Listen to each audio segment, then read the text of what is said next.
The rain was relentless, pouring down in sheets that turned the dirt road into a river of mud. Thunder rolled across the hills like cannon fire, and in the middle of that storm a scream cut through the night. A child's scream, sharp, terrified, unforgettable.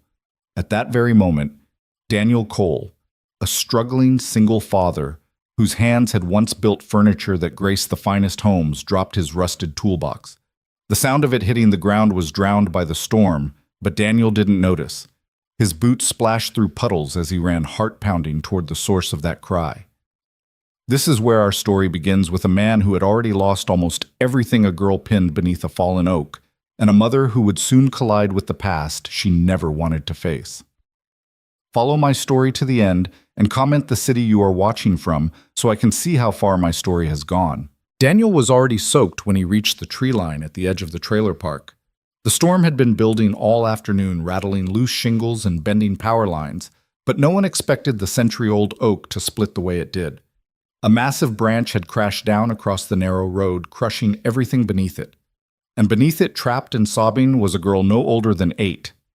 Her bike, a sleek model with chrome handlebars and a paint job far too expensive for this neighborhood, lay twisted and broken in the mud. The bright yellow helmet had saved her skull from splitting on the asphalt, but her small leg was pinned at an unnatural angle under the branch. Mud streaked her designer jacket and tears mingled with rain on her cheeks. Daniel dropped to his knees. His breath came fast, not from the run, but from the sudden fear clawing at his chest. He had seen injuries before he had watched his late wife waste away in hospital rooms, where machines hummed and doctors whispered, but there was something about a child in pain that made his throat close. "Sweetheart," he said softly, leaning close so his voice could reach through the storm. "Don't move. My name's Daniel. I'm going to help you, all right?" The girl looked up at him with wide, panicked eyes. "It hurt," she sobbed. "I can't move my leg." Daniel pressed his palm to the branch. It was heavy, swollen with water, but his body knew leverage. His hands, rough with calluses, had once carved wood into cradles and tables. Now they tightened on bark as he braced his boots in the mud. "Stay still," he whispered again, and he heaved. The branch shifted with a groan heavy as regret. His back screamed. His shoulders shook, but he did not stop until he had lifted enough to slide her leg free. The girl gasped, her cry sharp and piercing, but her body loosened as the crushing weight vanished. Daniel dropped the branch and knelt beside her, cradling her injured ankle with careful hands. Already swelling, already bent wrong. A break for certain. "We'll get you to a hospital," Daniel murmured. "You're safe now." Her small fingers clutched his sleeve, clinging with the desperate trust only children could give to strangers. "My mom," she whispered through tears. "She's going to be so mad." Daniel shook his head. "No, sweetheart. She'll just be glad you're alive." He lifted her into his arms. She was light, fragile, trembling from the cold and the shock. Her wet hair stuck to his cheek as she buried her face against him. The storm beat against his back, but he shielded her as best he could, his boots carrying them toward his old pickup, parked by the trailer park's edge. Inside his trailer, his son, Ethan, was waiting. 7 years old asthmatic sitting by the window with the puzzle box Daniel had built to distract him. Daniel had promised he'd be back soon after fixing Mrs. Peterson's fence. He'd promised. But promises had become fragile things in his world, broken too often by bills, by sickness, by storms like this. Dad, Ethan had whispered when Daniel left earlier. "Don't be long." Now Ethan was alone, wheezing in the dark, while Daniel carried another man's daughter in his arms. The truck coughed twice before starting, the engine sputtering like it had been resurrected by stubbornness alone. Daniel settled the girl on the bench seat, propping her injured leg carefully. She tried to be brave, biting her lip so she wouldn't cry again. Her voice trembled when she finally spoke. "Are you going to call my mom as soon as we get to the hospital?" Daniel said. "She'll want to know you're safe." Her eyes dropped. Rain tapped the windshield like impatient fingers as Daniel drove toward Millbrook General, each mile a battle between speed and caution. The storm blurred the world into streaks of gray. His wipers struggled to keep up. At the hospital, the emergency room lights glared bright against the night. Daniel carried the girl inside. Nurses swarmed, their voices brisk and professional. Forms appeared on clipboards. Insurance questions, parental consent, emergency contacts, all words Daniel couldn't answer. "Who are you to her?" one nurse asked sharply. "I found her." Daniel said simply. She needed help. The girl clutched his hand even as they wheeled her away. Stay with me, she begged. Daniel nodded, though he knew his son was alone in the trailer waiting. Still, he sat beside the gurney. Still, he stayed. Minutes blurred into an hour. The storm outside pounded against glass, but inside Daniel's stillness anchored the frightened child. He whispered reassurances he didn't fully believe. He squeezed her hand when she whimpered. Then came the sound of heels, sharp, quick, authoritative. The emergency room parted for a woman who entered like she owned it. Dark hair pulled back with precision, a tailored black suit unmarked by rain, eyes that cut like glass. Where is she, the woman demanded. Where's my daughter? Daniel turned and for the first time saw Isabella Grant, the billionaire mother, whose world would soon crash into his. The sterile light of the hospital seemed to dim as Isabella Grant entered her presence, commanding in a way that silenced even the bustling nurses. She moved with purpose, heels striking the linoleum like a metronome of authority. Her eyes, sharp and searching, landed on the small figure lying on the gurney. Relief flashed across her features for just an instant before a mother's panic took over. "Oh, Sophie," Isabella whispered, kneeling by her daughter's side. Her manicured hands trembled as they brushed wet strands of hair from the girl's face. "Sweetheart, are you all right? Where does it hurt?" Sophie clung to Daniel's hand, refusing to let go even as her mother's perfume filled the sterile room. The child's lips trembled, her voice a weak whisper. "Mom, this is Daniel. He saved me." The words hung in the air, strange and heavy, connecting two worlds that had never meant to touch. Isabella's gaze shifted for the first time, truly taking in the man standing at her daughter's side. Daniel Cole looked every inch the outsider here. His flannel shirt clung damp to his shoulders, his jeans were caked with mud, his boots still left wet tracks across the tile. His hands, calloused, scarred, bearing the proof of years of labor, rested gently over Sophie's smaller ones. Something flickered in Isabella's eyes. Gratitude, yes, but also calculation. This stranger, unshaven and weary, didn't belong in her world of power lunches and board meetings. And yet here he stood, the person her daughter clung to with absolute trust. "Thank you." Isabella said, her tone softer now, though still lined with the reserve of a woman who had learned long ago not to show weakness. "Thank you for helping her." Daniel nodded once, uncomfortable under the weight of her gaze. Any man would have done the same, but he knew that wasn't true. Too many people had learned to look away when someone else was in trouble. He had seen it at the workshop when creditors came knocking. He had seen it in the neighbor's eyes when the foreclosure notice went up on his house. And yet, when Sophie screamed, he hadn't hesitated. The nurse returned brisk and efficient. "We'll need to do x-rays. She's likely fractured her ankle. Surgery might be required." Isabella's lips tightened, her perfectly lined eyes shifting to the doctor, already preparing. "Whatever it takes, spare no expense." Her voice carried authority that bent rules without effort. Insurance paperwork, consent forms. All of it dissolved under her command. Daniel stood back, an outsider once again, as if the invisible line of class and money had been redrawn in front of him. Still, Sophie held on. "Stay with me, Daniel, please." And so he stayed. He sank into the plastic chair beside her, the sound of rain hammering on windows, muffled by the hum of machines. His son Ethan flashed through his mind, alone in the trailer, wheezing, counting on the sound of his father's return. Daniel's chest ached with guilt, but Sophie's fingers clung to his like an anchor. Isabella noticed. Her brow furrowed as she studied the way her daughter's trembling eased whenever Daniel spoke, the way she ignored everyone else to focus on him. Isabella prided herself on being Sophie's rock, yet here was a stranger with muddy boots providing comfort she couldn't. The realization unsettled her more than she wanted to admit. The minutes stretched long. Nurses moved in and out, preparing Sophie for x-rays. Daniel's mind drifted. He thought of Ethan's medicine, the inhaler nearly empty. He thought of the eviction notice tucked behind unpaid utility bills. He thought of the cemetery's cruel letter threatening to move Sarah's grave, his late wife, the woman whose laughter had once filled their home with light. The ache of that loss returned like the storm outside, loud, relentless, impossible to escape. He shifted in his seat, his eyes lowering to his hands. Hands that had once built heirloom tables, carved chairs, crafted cradles for new parents. Hands now relegated to patching fences for $25 at a time. Dad always says his hands can make anything, Ethan had once told a neighbor proudly. He can make furniture sing. But those same hands could not stop hospital bills from piling, could not hold on to their house, could not stop the cancer that devoured Sarah piece by piece. Mr. Cole. Isabella's voice startled him from his thoughts. He looked up to find her standing across from him, her gaze steady, appraising. You've been here this whole time. I can take it from here now. Daniel's jaw tightened. He should leave. Ethan needed him, but when he glanced down, Sophie's grip only tightened. Her lips quivered. Don't go.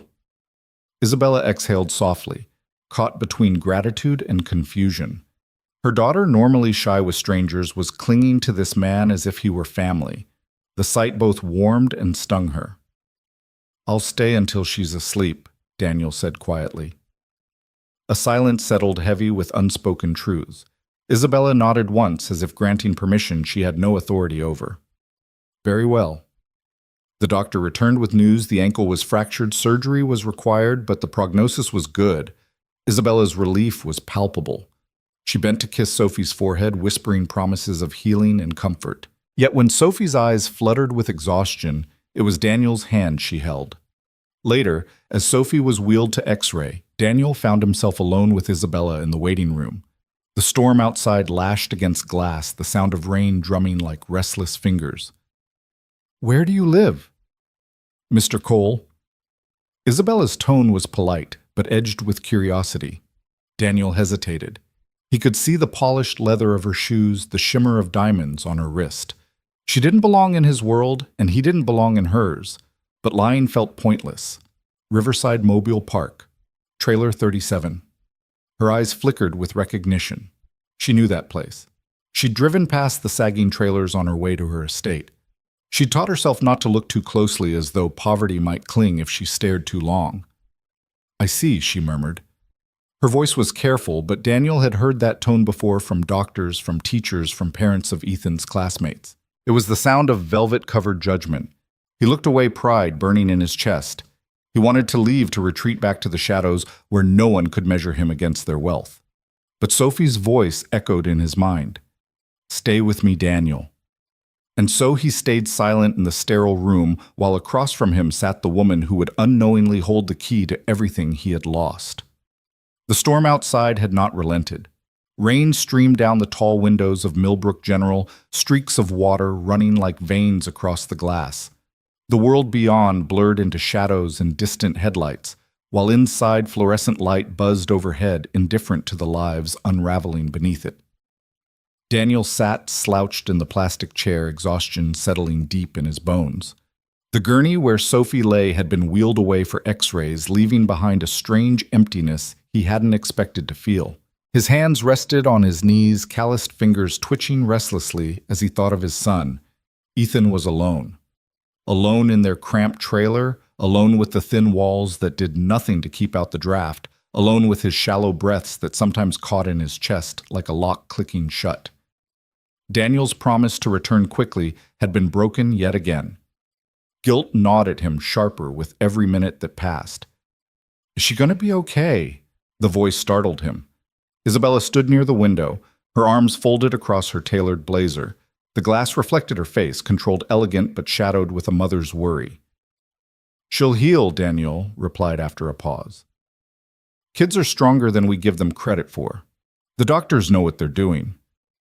The words sounded steady, but Daniel knew the truth. He was repeating lines he had once told himself at hospital bedsides, long nights when Sarah's pulse monitors beeped steadily, deceptively, until they didn't. He forced the memory back down. Isabella turned, studying him with a gaze that could strip paint. She trusts you. Daniel shifted uncomfortably. She was scared. I happened to be there. Any decent person would have stopped. You underestimate what most people are willing to do, Isabella said softly. Her tone carried no accusation, only weary knowledge. Her eyes lingered on him a moment longer before she sat across the small table, her posture perfect even in exhaustion. The silence stretched. It was not companionable nor openly hostile, but thick with the distance of two people pulled from opposite worlds and thrown into the same orbit by accident. Daniel broke it first. "My son's at home. Ethan. He's 7. He surprised himself by mentioning it. Perhaps he felt the need to explain the constant worry etched across his face. "He has asthma. Some days are harder than others." Isabella tilted her head, intrigued despite herself. "And you left him alone tonight?" Daniel's jaw tightened. "I didn't have a choice." Her eyes flickered with something he recognized instantly. Judgment wrapped in politeness. He'd seen that look at school orientations from administrators who noted his address on enrollment forms. He bristled, but said nothing more. Moments later, the doors slid open and the gurney returned. Sophie's face was pale, but her eyes lit the moment they found Daniel. "You stayed," she whispered, relief spilling across her features. Daniel nodded, pushing down the guilt that pressed heavier with every glance at the clock. "I told you I would." Isabella moved quickly to her daughter's side, her hands brushing over Sophie's hair and cheek, her voice gentle.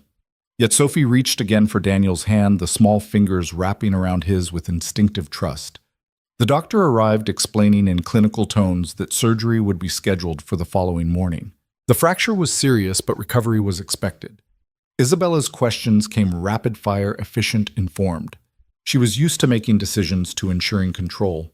Yet Daniel noticed her daughter's eyes never left him, as though he were the tether holding her together in the storm.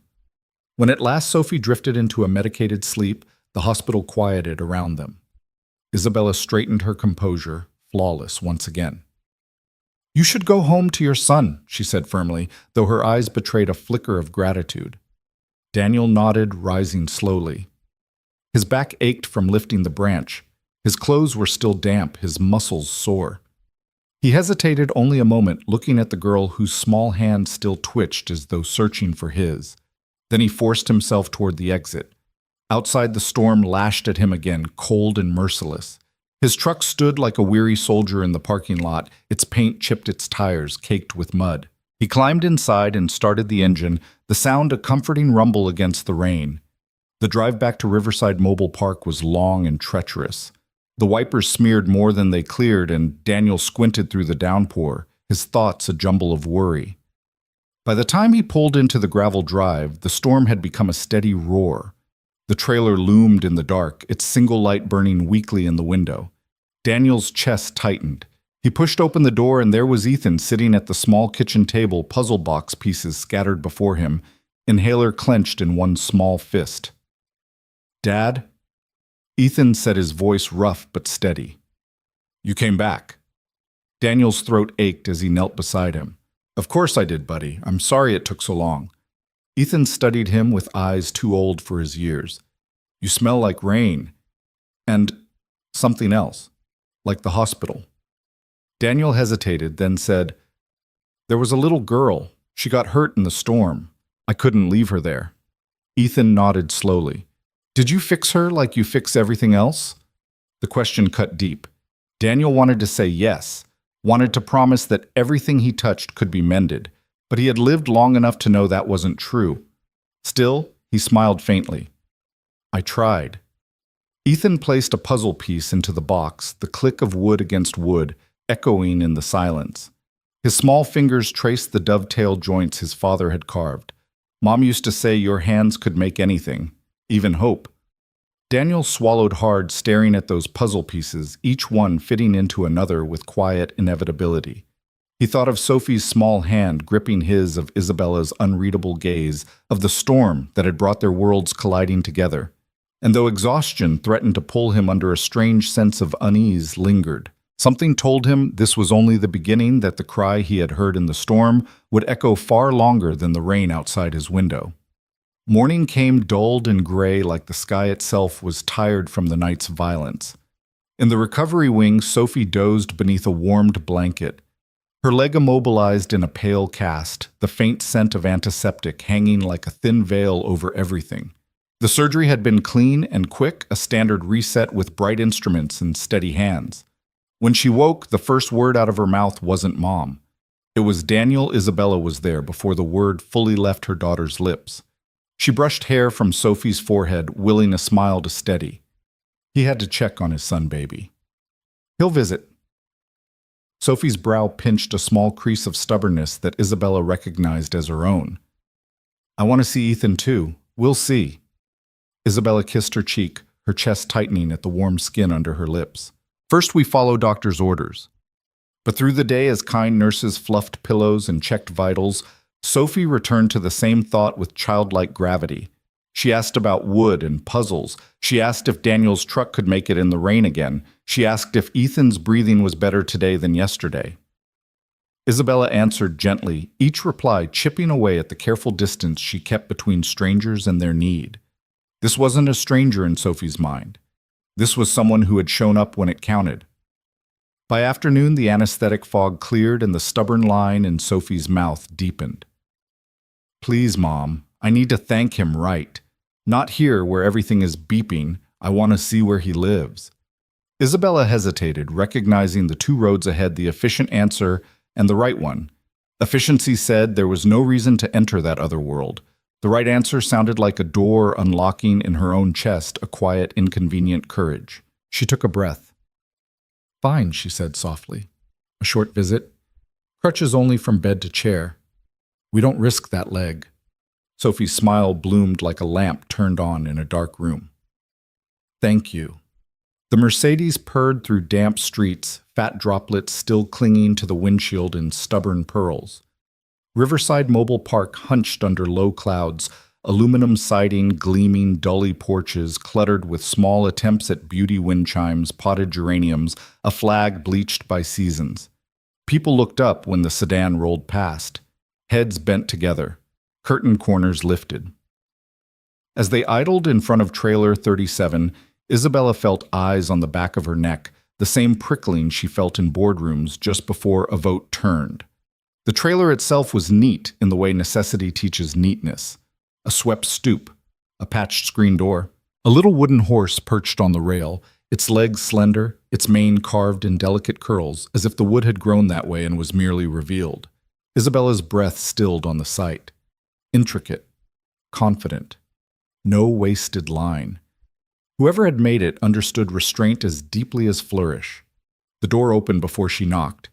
Daniel stepped into the rectangle of light, one hand braced on the jamb, the other hovering near his hip as if he wasn't sure what to do with it. He looked better in daylight, still tired, still rumpled, but steadier somehow, with morning in his eyes. Behind him a small shape lurked at knee height, more shadow than boy. Hi, Sophie said before anyone else could speak, her voice brightening the damp air. She'd insisted on the crutches, insisted on doing the 3 careful steps from car to stoop herself. I came to show you I'm okay. Sort of. Look. She tapped the cast lightly with the end of a crutch, then winced at her own enthusiasm. Daniel's mouth tilted. Looks like you won. Against the tree, Sophie nodded gravely. Totally. His gaze shifted to Isabella, a question there that she chose to answer with candor. She wouldn't rest until we came, she said, and I wanted to thank you properly. She swallowed the extra words, the ones that would have made the thanks too heavy. May we? Daniel stepped back. The boy's shadow darted behind him, then peeked out again, a solemn pair of eyes over the edge of a worn t-shirt. This is Ethan, Daniel said. His voice softened in the saying. Buddy, this is Sophie. She's the one I told you about. Sophie lifted a hand in greeting, wobbling on the crutches, then glanced past Ethan.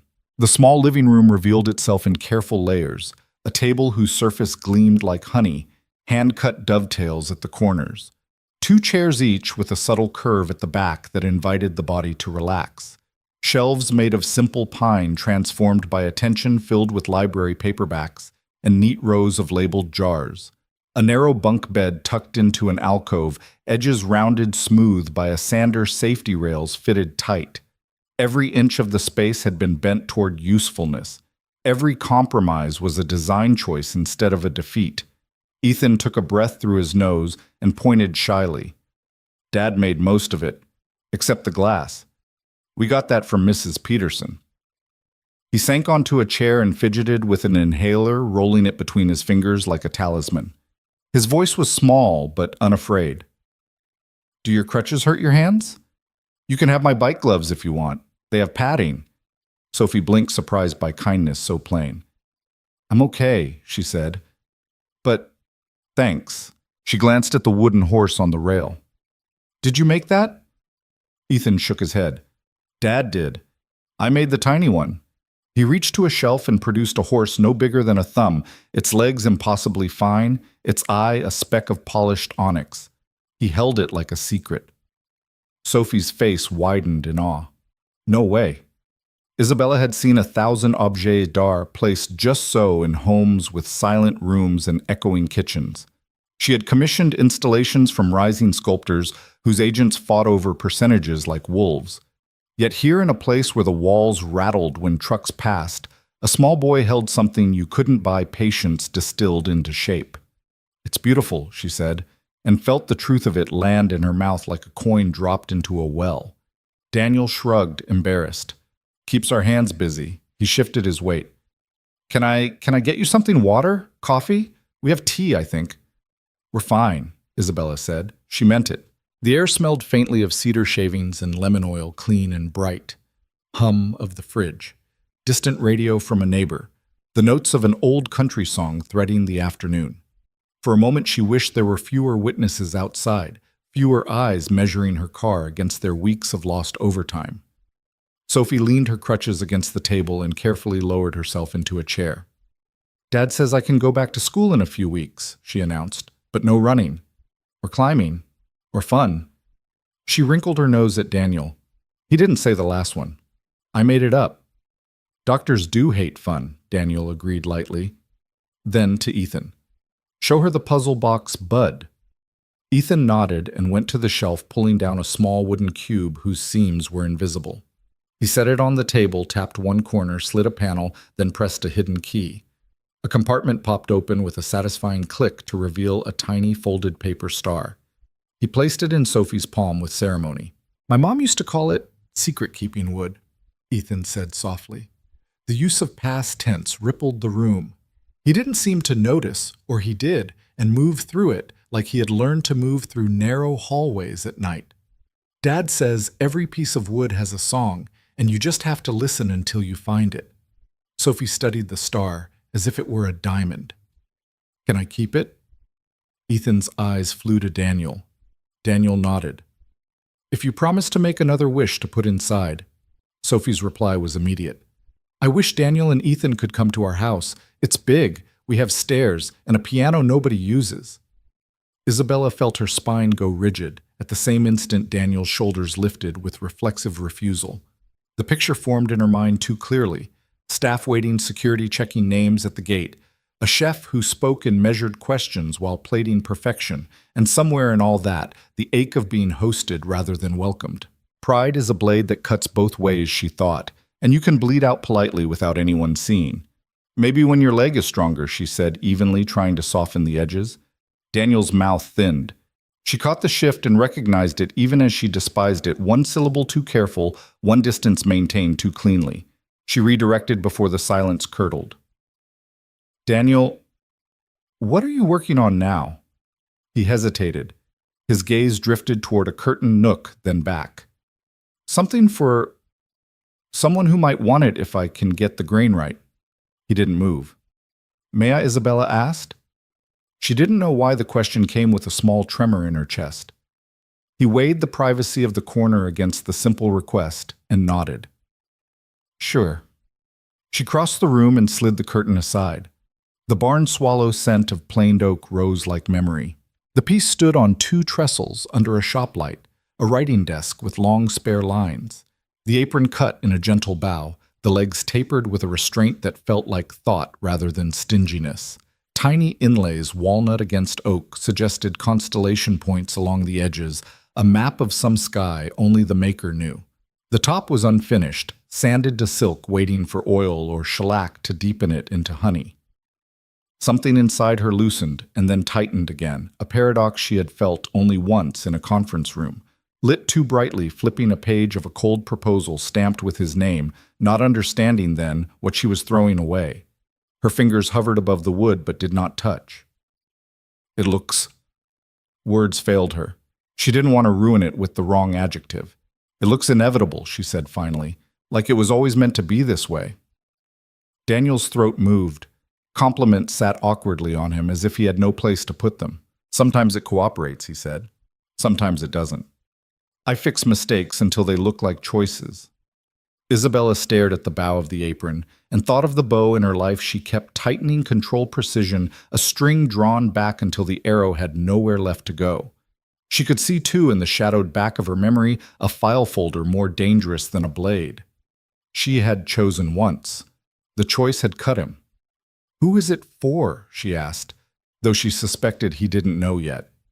He shook his head. "Haven't decided." Sophie's voice drifted from the table. "Maybe it's for the person who needs it most." "Maybe so," Daniel said, and the words landed in the small room with a soft weight. Outside, someone laughed. Somewhere a dog barked in 3 quick bursts. A bus sighed to a stop at the corner in a tired exhale. Life moved on around them, indifferent and faithful. Inside, Isabella felt the trapdoor of certainty daring to open beneath her feet. She had come to say thank you and ended up stepping into a chapel built of joint and grain. She turned back, feeling all the watching eyes, Ethan's wide and careful, Sophie's bright and sure. Daniel's alert for the moment the world would demand that he apologize for his own dignity. She wanted to steady something with her hands and found she didn't know what. The old habit rose to fix from far away, to orchestrate solutions like moving capital in the night. It had always been easier to push levers than to say what a truth costs. "Your home is," she began, then let the sentence break and rejoin. "It's beautiful because it was loved into being." Daniel dipped his head as if to accept, though a line of doubt remained between his brows, etched there by years of other people's words. "We do what we can." Sophie tapped the puzzle box again, and the hidden cavity side closed the seam, disappearing. "You should teach me how to make a secret," she said to Ethan. He leaned in unexpectedly, delighted. "You have to promise not to tell anybody where the button is, not even your mom." Isabella lifted a hand in mock offense. "I see how it is." Sophie giggled, and the sound shook loose some delicate invisible filament in the air, a web of suspicion and pride that had stretched between the 4 of them without any of them meaning to build it. They stayed longer than they should have. 10 minutes became 30. 30 became a full hour measured in small things. Ethan's careful instruction, Sophie's exaggerated concentration, Daniel's quiet pride. When something clicked, Isabella's eyes finding and refinding the shape of that desk in the corner like the curve of a question mark. She caught herself imagining the top finished installed near a window where morning light would spill over paper, a place where someone wrote letters that mattered. When she rose to leave, the neighbors were still curious but less sharp about it. The sedan no longer looked like a threat so much as a weather system moving through unnatural brief now passing. At the door, Isabella reached for Daniel's hand and then changed her mind and set a business card on the shelf, instead embarrassed by the impulse, ashamed of the card. The rectangle of smooth stock looked wrong in this room of textures and earned gloss. It felt like an apology translated into a language that hadn't learned how to speak plain. "Thank you for letting us visit," she said. "And for last night." She swallowed. "For showing up." Daniel nodded once. "You're welcome." Sophie hugged Ethan with one arm and reached for her crutches. "We're coming back," she announced with a child's sovereign certainty. "And next time I'm bringing something to put in the secret box." "What?" Ethan asked. Sophie grinned. "A surprise." On the stoop, Isabella glanced back one last time. Her gaze snagged on the desk, on the bowed apron, and the waiting top on possibilities suspended between what was and what might be. Something clicked inside her, quiet, definite, like a hidden panel sliding open. She didn't know yet what exactly had been revealed. She only knew she wanted to see what was behind it. That night, long after the hospital corridors had emptied of footsteps and the trailer park lights had dimmed to scattered pinpricks in the dark, Isabella Grant found herself awake in her home office. The storm had cleared, leaving the sky outside her mansion's windows sharp with stars, but she hardly noticed. Stacks of files sat on her mahogany desk, neat and controlled like everything else in her life. Quarterly reports, acquisition proposals, a new investment pitch waiting for her signature. Yet her eyes kept drifting past all of it, landing instead on the slim folder she had pulled from the back of her filing cabinet. The name written into the corner in fading ink, Daniel Cole Woodworks. Her fingers hesitated before flipping it open. Inside were photographs, the kind that had seemed quaint and outdated when they first crossed her desk 5 years ago. Handcrafted tables, chairs with impossibly elegant joints, a cradle carved with stars along the rail. The accompanying proposal was passionate but simple, a request for modest funding to expand a workshop into a sustainable business. The words were written in a neat, steady hand. At the bottom, a signature, Jacob Daniel Cole. Isabella's chest constricted. It was the same man. The same quiet figure who had carried her daughter through the rain, the same pair of hands Sophie clung to in fear. She had seen those hands before, though, at the time only as images attached to financial projections. She remembered dismissing the plan as romantically unrealistic, a luxury no one needed in a world rushing toward efficiency. She remembered her own exact words. They burned now like iron in her throat. Artisan furniture is a dying market. You should focus on volume, not craft. Her younger self had been sharp, ruthless, determined to prove that a woman could dominate venture capital by cutting as deep as any man. Compassion had seemed weakness. Dreams had been liabilities. And so she had rejected him, moving on to the next file, the next promising number, the next cold calculation. Now, 5 years later, she had seen where that decision had left him, living in a trailer, piecing together odd jobs, his son wheezing with asthma, while his wife lay beneath a grave he could barely afford to keep. And still, even now, his work sang. She had seen the unfinished desk in the corner, its lines flawless, its joinery confident, its beauty undeniable. Time and hardship had not dimmed his talent. If anything, they had honed it. She pressed her palm against the photo of the cradle as though touch could erase the choice she once made. But the guilt was sharper than any wood grain beneath her hand. A memory returned unbidden. Her maiden name Cole, spoken at a family reunion long ago. She had left it behind, trading it for Grant in marriage, reclaiming it only after divorce. Now here was another Cole standing before her like some mirror she had not expected. She wondered if fate had been waiting all along, circling back with cruel precision.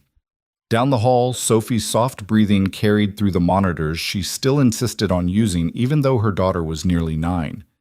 Isabella rose, walking to the doorway of the child's room. Sophie slept soundly. One arm flung across the blanket, the faint outline of Ethan's tiny wooden horse clutched in her fingers. The toy gleamed in the nightlight, rough edges, smoothed by a boy's patient sanding. Isabella's throat tightened.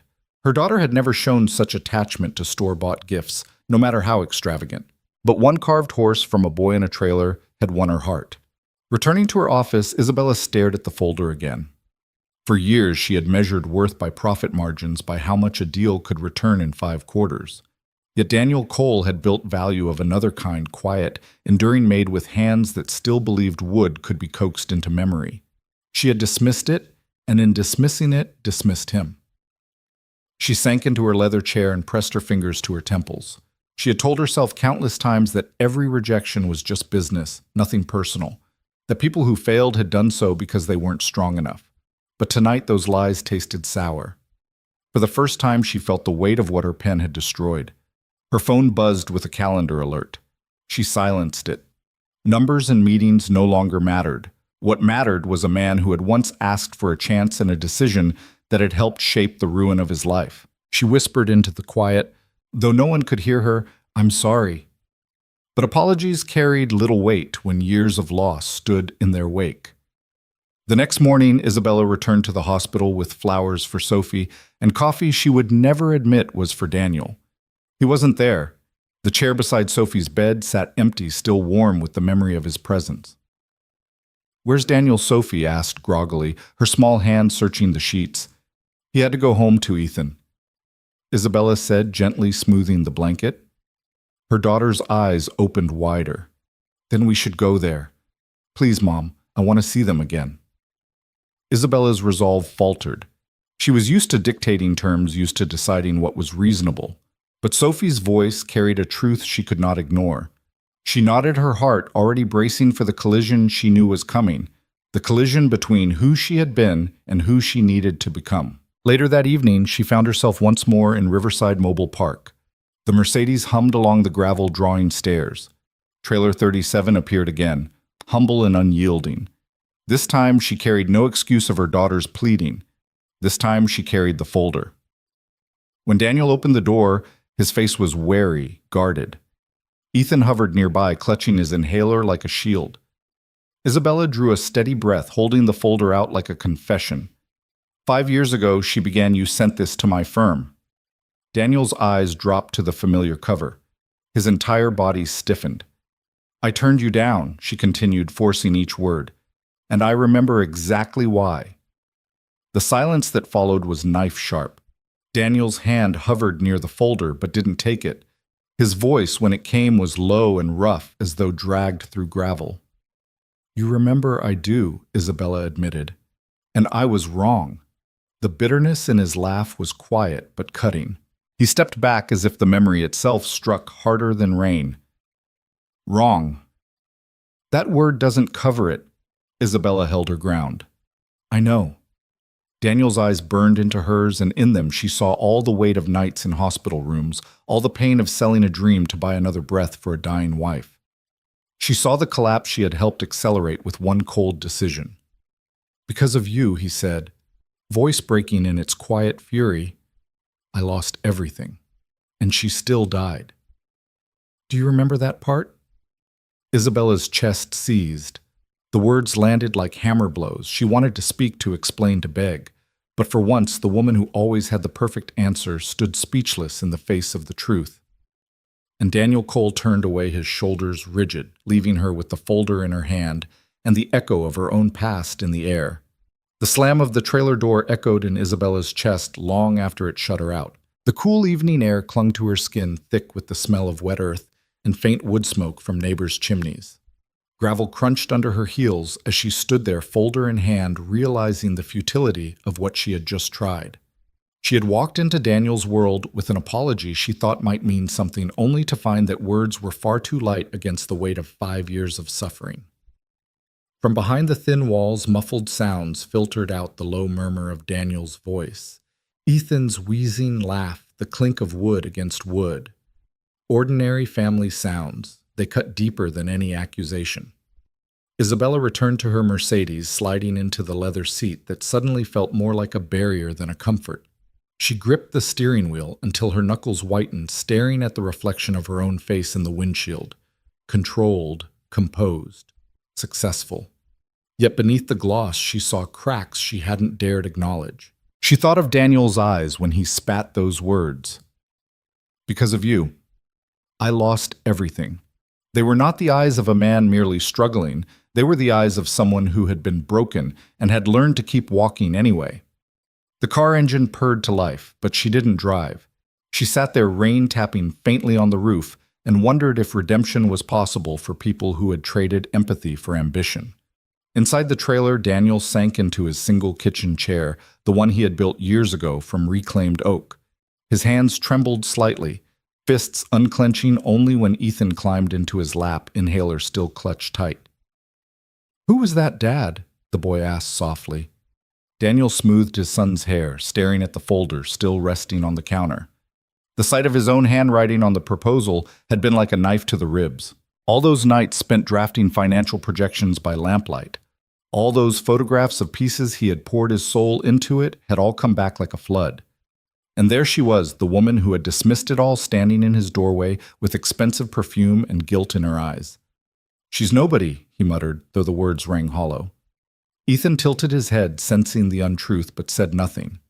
Silence filled the trailer, broken only by the boy's soft breaths and the hum of the old refrigerator. Daniel stared at the folder a long while before finally shoving it into a drawer, burying the past where it belonged. Or so he told himself. The next days blurred into a rhythm of exhaustion. He patched another fence, mended a neighbor's porch step, sanded the unfinished desk in the corner whenever he had the energy. Bills piled higher on the counter. A letter from the cemetery arrived, its red-stamped warning like a wound, pay the balance or Sarah's grave would be moved.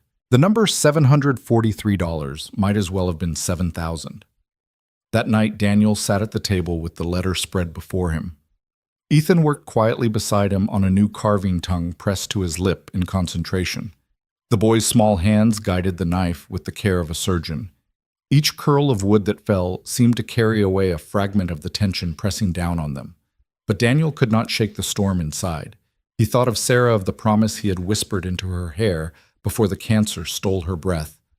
"I'll take care of him. I'll keep him safe."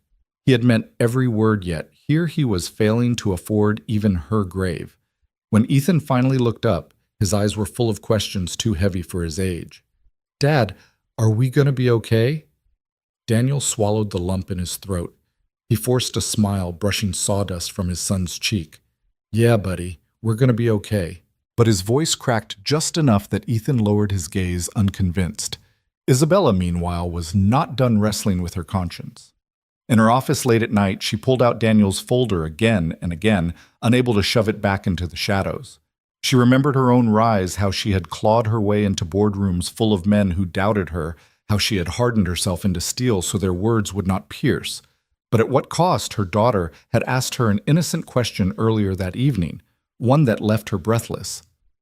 Why doesn't Daniel live in a big house like us if he can make things that beautiful? Isabella had no answer. She poured herself a glass of wine, but it tasted bitter. Instead, she paced the echo of her heels against marble, a reminder of how far she'd built herself from the girl who once lived closer to Daniel's world than to this one. She remembered nights of counting coins with her parents, of praying rent would clear of fear, clawing at her belly like hunger. She had sworn she'd never go back, but she had also sworn she wouldn't forget. And yet she had forgotten, hadn't she? Forgotten that each proposal denied carried a family's way to dreams' collapse.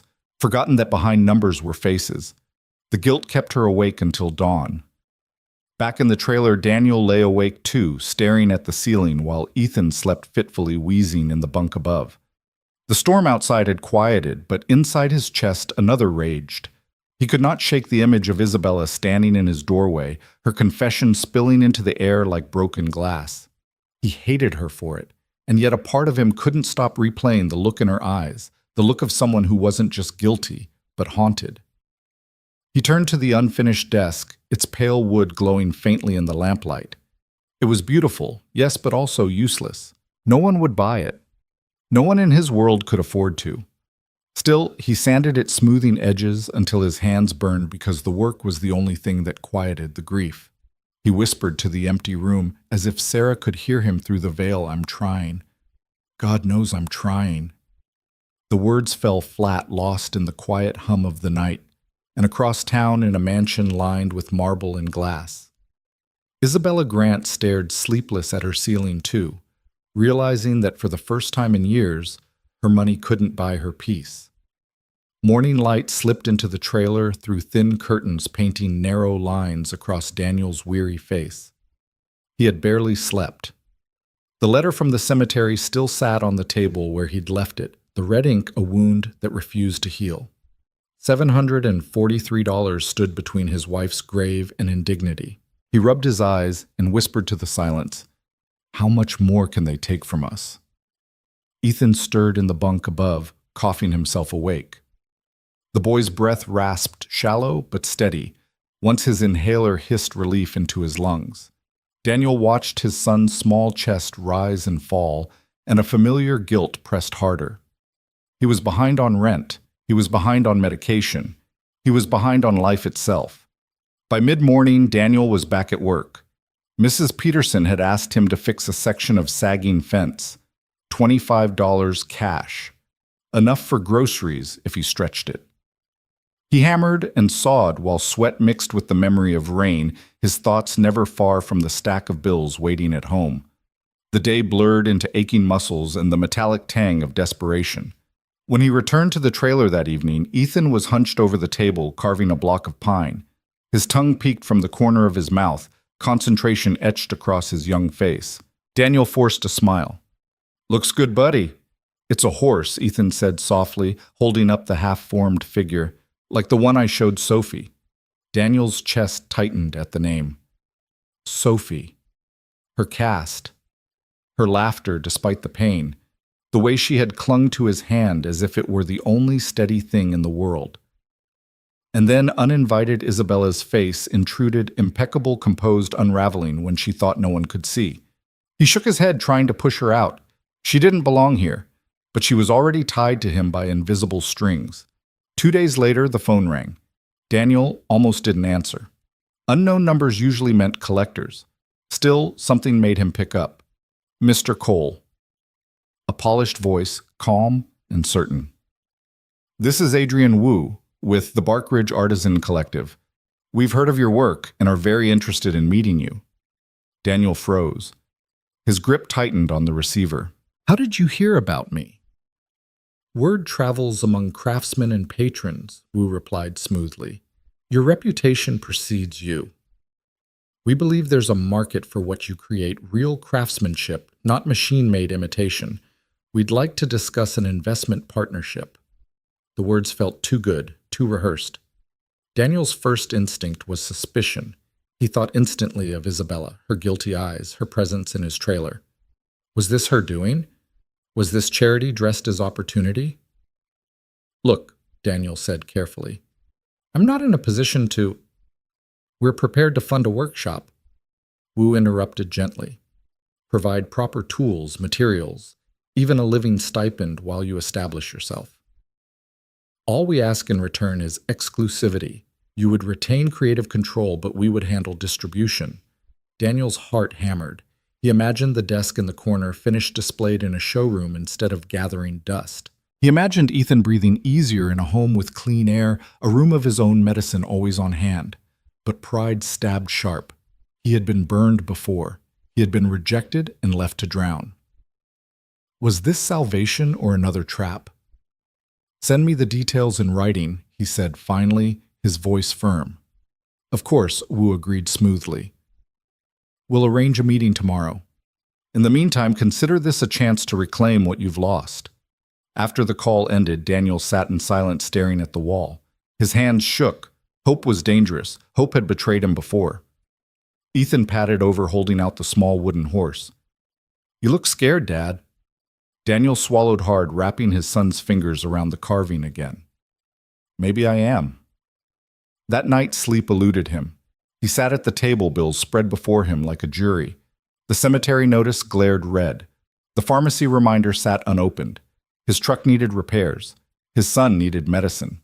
And then in the corner, the unfinished desk seemed to glow, waiting, daring him to believe. He whispered to the darkness, Sarah, what would you tell me? Take the risk or walk away. The silence answered with the tick of the clock, the steady rasp of his son's breathing, the weight of everything unsaid. Meanwhile, across town in her mansion of marble floors and high windows, Isabella sat in her study phone pressed to her ear. Did he bite? She asked quietly. On the other end, Adrian Wu's voice was calm, cautious, but yes. He'll meet tomorrow. Isabella closed her eyes, relief rushing in like a tide. She swirled the wine in her glass, but didn't drink. Good. He deserves this chance. He just can't know it comes from me. Understood. The line went dead, leaving Isabella alone with her reflection in the dark window. For the first time in years, the woman staring back at her did not look untouchable. She looked human, haunted, unsure if redemption was something one could orchestrate or something that had to be earned the hard way. And in the silence, with the storm clouds gathering again in the distance, two lives moved closer to colliding once more, one grasping for a chance, the other desperate to give it without being seen. The next morning broke damp and gray mist clinging low over Millbrook like a veil the sun was too tired to lift. Daniel pulled on his flannel shirt, its elbows worn thin, and tried to ignore the way his stomach twisted. He had agreed to a meeting, though every instinct screamed caution. Still, what choice did he have? He couldn't keep patching fences forever, not when Ethan's medicine and Sarah's grave weighed heavier each day. Ethan sat at the table leg, swinging inhaler beside him like a faithful companion. He chewed on toast while watching his father pace. What's wrong, Dad? Daniel forced a smile. Just a meeting today. Some folks who want to see my work. Like, buy it. Ethan's eyes lit. Maybe Daniel said, though his voice carried the hesitation of a man braced for disappointment. He ruffled his son's hair and added quietly, Don't get your hopes too high, buddy. Sometimes things that sound good turn out not to be. Ethan nodded solemnly, the way only children who have seen too much hardship can. By noon, Daniel stood outside a small cafe on Main Street. He wiped his palms on his jeans as a sleek sedan pulled up. From it stepped a man in a tailored suit, not flashy but precise. Adrian Wu was younger than Daniel had expected, maybe early 40s, with calm eyes and a confidence that seemed practiced but genuine. Mr. Cole Wu greeted warmly, extending his hand. "Thank you for meeting me." Daniel shook it wary but polite. "You said you wanted to see my work." "I do." Wu gestured toward the truck parked nearby. "Do you have any pieces with you?" Daniel led him to the bed of the pickup where, wrapped in a tarp, the unfinished desk lay like a patient waiting for surgery. Wu's eyes widened the moment he saw it. He ran his fingers gently along the bow of the apron, the dovetail joints, the constellation-like inlays. "This is extraordinary," Wu murmured. "Hand-cut joints, perfect symmetry. Do you know how rare this is now?" Daniel crossed his arms. "Rare doesn't pay the bills." Wu looked up sharply as if measuring the man before him. Then he nodded. "That's exactly why we're interested. There's a market for authenticity for heirloom pieces. People are tired of mass production. They're willing to pay a premium for craftsmanship like this." The words were exactly what Daniel wanted to believe, but they landed too neatly, too rehearsed. He narrowed his eyes. "Why me? There are other craftsmen out there." Wu smiled unbothered. "Because your name came up more than once. People remember your shop. Even in failure, reputation lingers. And frankly, Mr. Cole, your circumstances make you undervalued. You're a hidden treasure. That's the kind of investment our collective looks for." Daniel bristled at the word circumstances. He heard what wasn't said, poor, broken, desperate. He had lived long enough to recognize pity dressed as business. But then Wu spoke again, his tone shifting.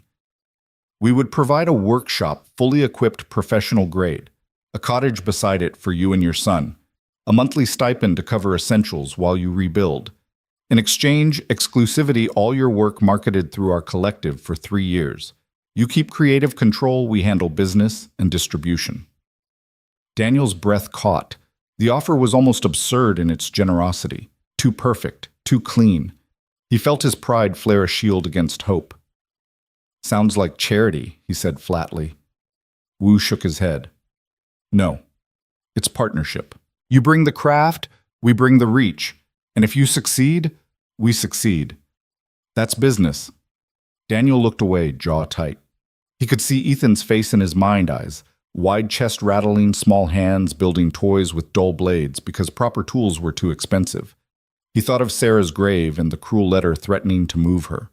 Pride was a luxury. Ethan's future wasn't. "I'll need to see everything in writing," he said finally. "Of course," Wu replied smoothly. "I'll send the contracts tomorrow." They parted with a handshake, but Daniel's chest remained tight. He drove back to the trailer, the road winding past the cemetery. He pulled in without meaning to. Sarah's stone stood quiet among others, the grass damp with dew. Daniel crouched before it, pressing his palm to the granite. "I don't know what to do," he whispered. "This feels too easy, too convenient, like the moment I let myself believe someone's going to take it away again." The wind rustled through the trees, the sound hauntingly like Sarah's voice in the kitchen when she used to ground him. "Take care of Ben first. Everything else is noise." Daniel bowed, his head eyes burning. "I'm trying, love. I don't know if this is the right way." That evening, he worked late on the desk, sanding until his arms ached. Ethan sat nearby sorting tools, his excitement palpable. "Does this mean we might have a real shop again, Dad?" "Maybe," Daniel said, forcing a measured tone.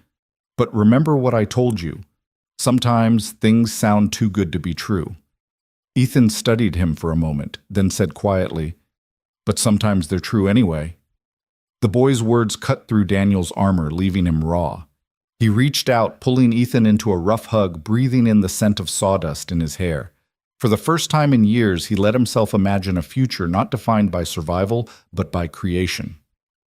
Across town, Isabella sat in her own office phone in hand. Wu's message blinked on the screen. "He'll sign if the terms check out." Relief surged, though it was laced with fear. She was manipulating the man she had once destroyed, giving him back his dream while hiding the strings. "Forgive me, Daniel," she whispered to the empty room.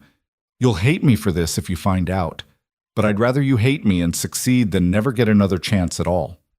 Outside her window, the first stars pierced the night sky, faint but stubborn like promises daring to shine through the dark. The contracts arrived 4 days later, hand-delivered in a crisp leather folder that looked absurdly out of place against the chipped paint of Daniel's trailer door. Ethan was the first to spot the courier.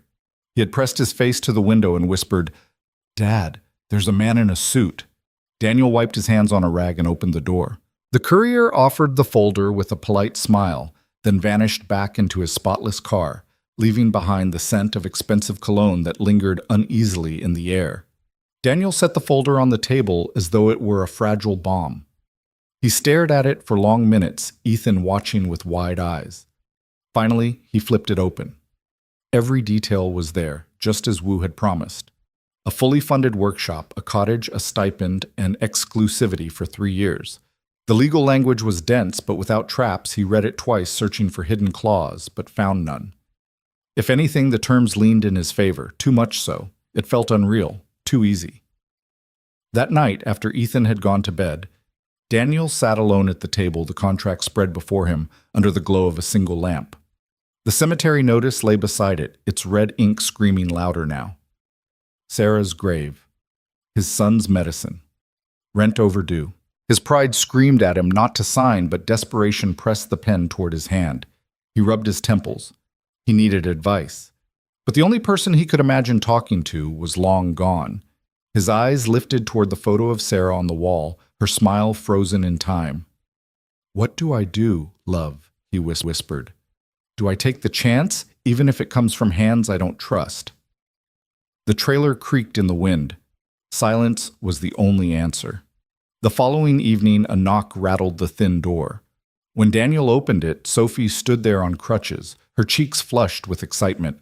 Behind her was a young woman, Maria, her babysitter, watching from the car.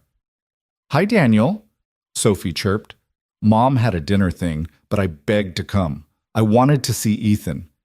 Ethan, already peering out from behind his father's leg, lit up. He darted forward, shyness forgotten, waving the small wooden horse he had finished carving. "Look, Sophie." I made another. Sophie's eyes widened. "It's beautiful. Better than the last one." The children's laughter filled the cramped space, displacing the gloom that had settled there. For a moment, Daniel let himself breathe easier. But then Sophie unzipped her backpack with a flourish.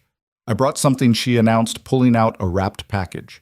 The paper peeled back to reveal a gleaming set of carving tools. Sharp chisels, precision knives. Sanders, the kind Daniel had coveted for years but could never afford. Ethan gasped, his small hands trembling as he touched the tools reverently. "They're perfect," he whispered. Daniel's stomach clenched. He stepped forward quickly, his voice rough.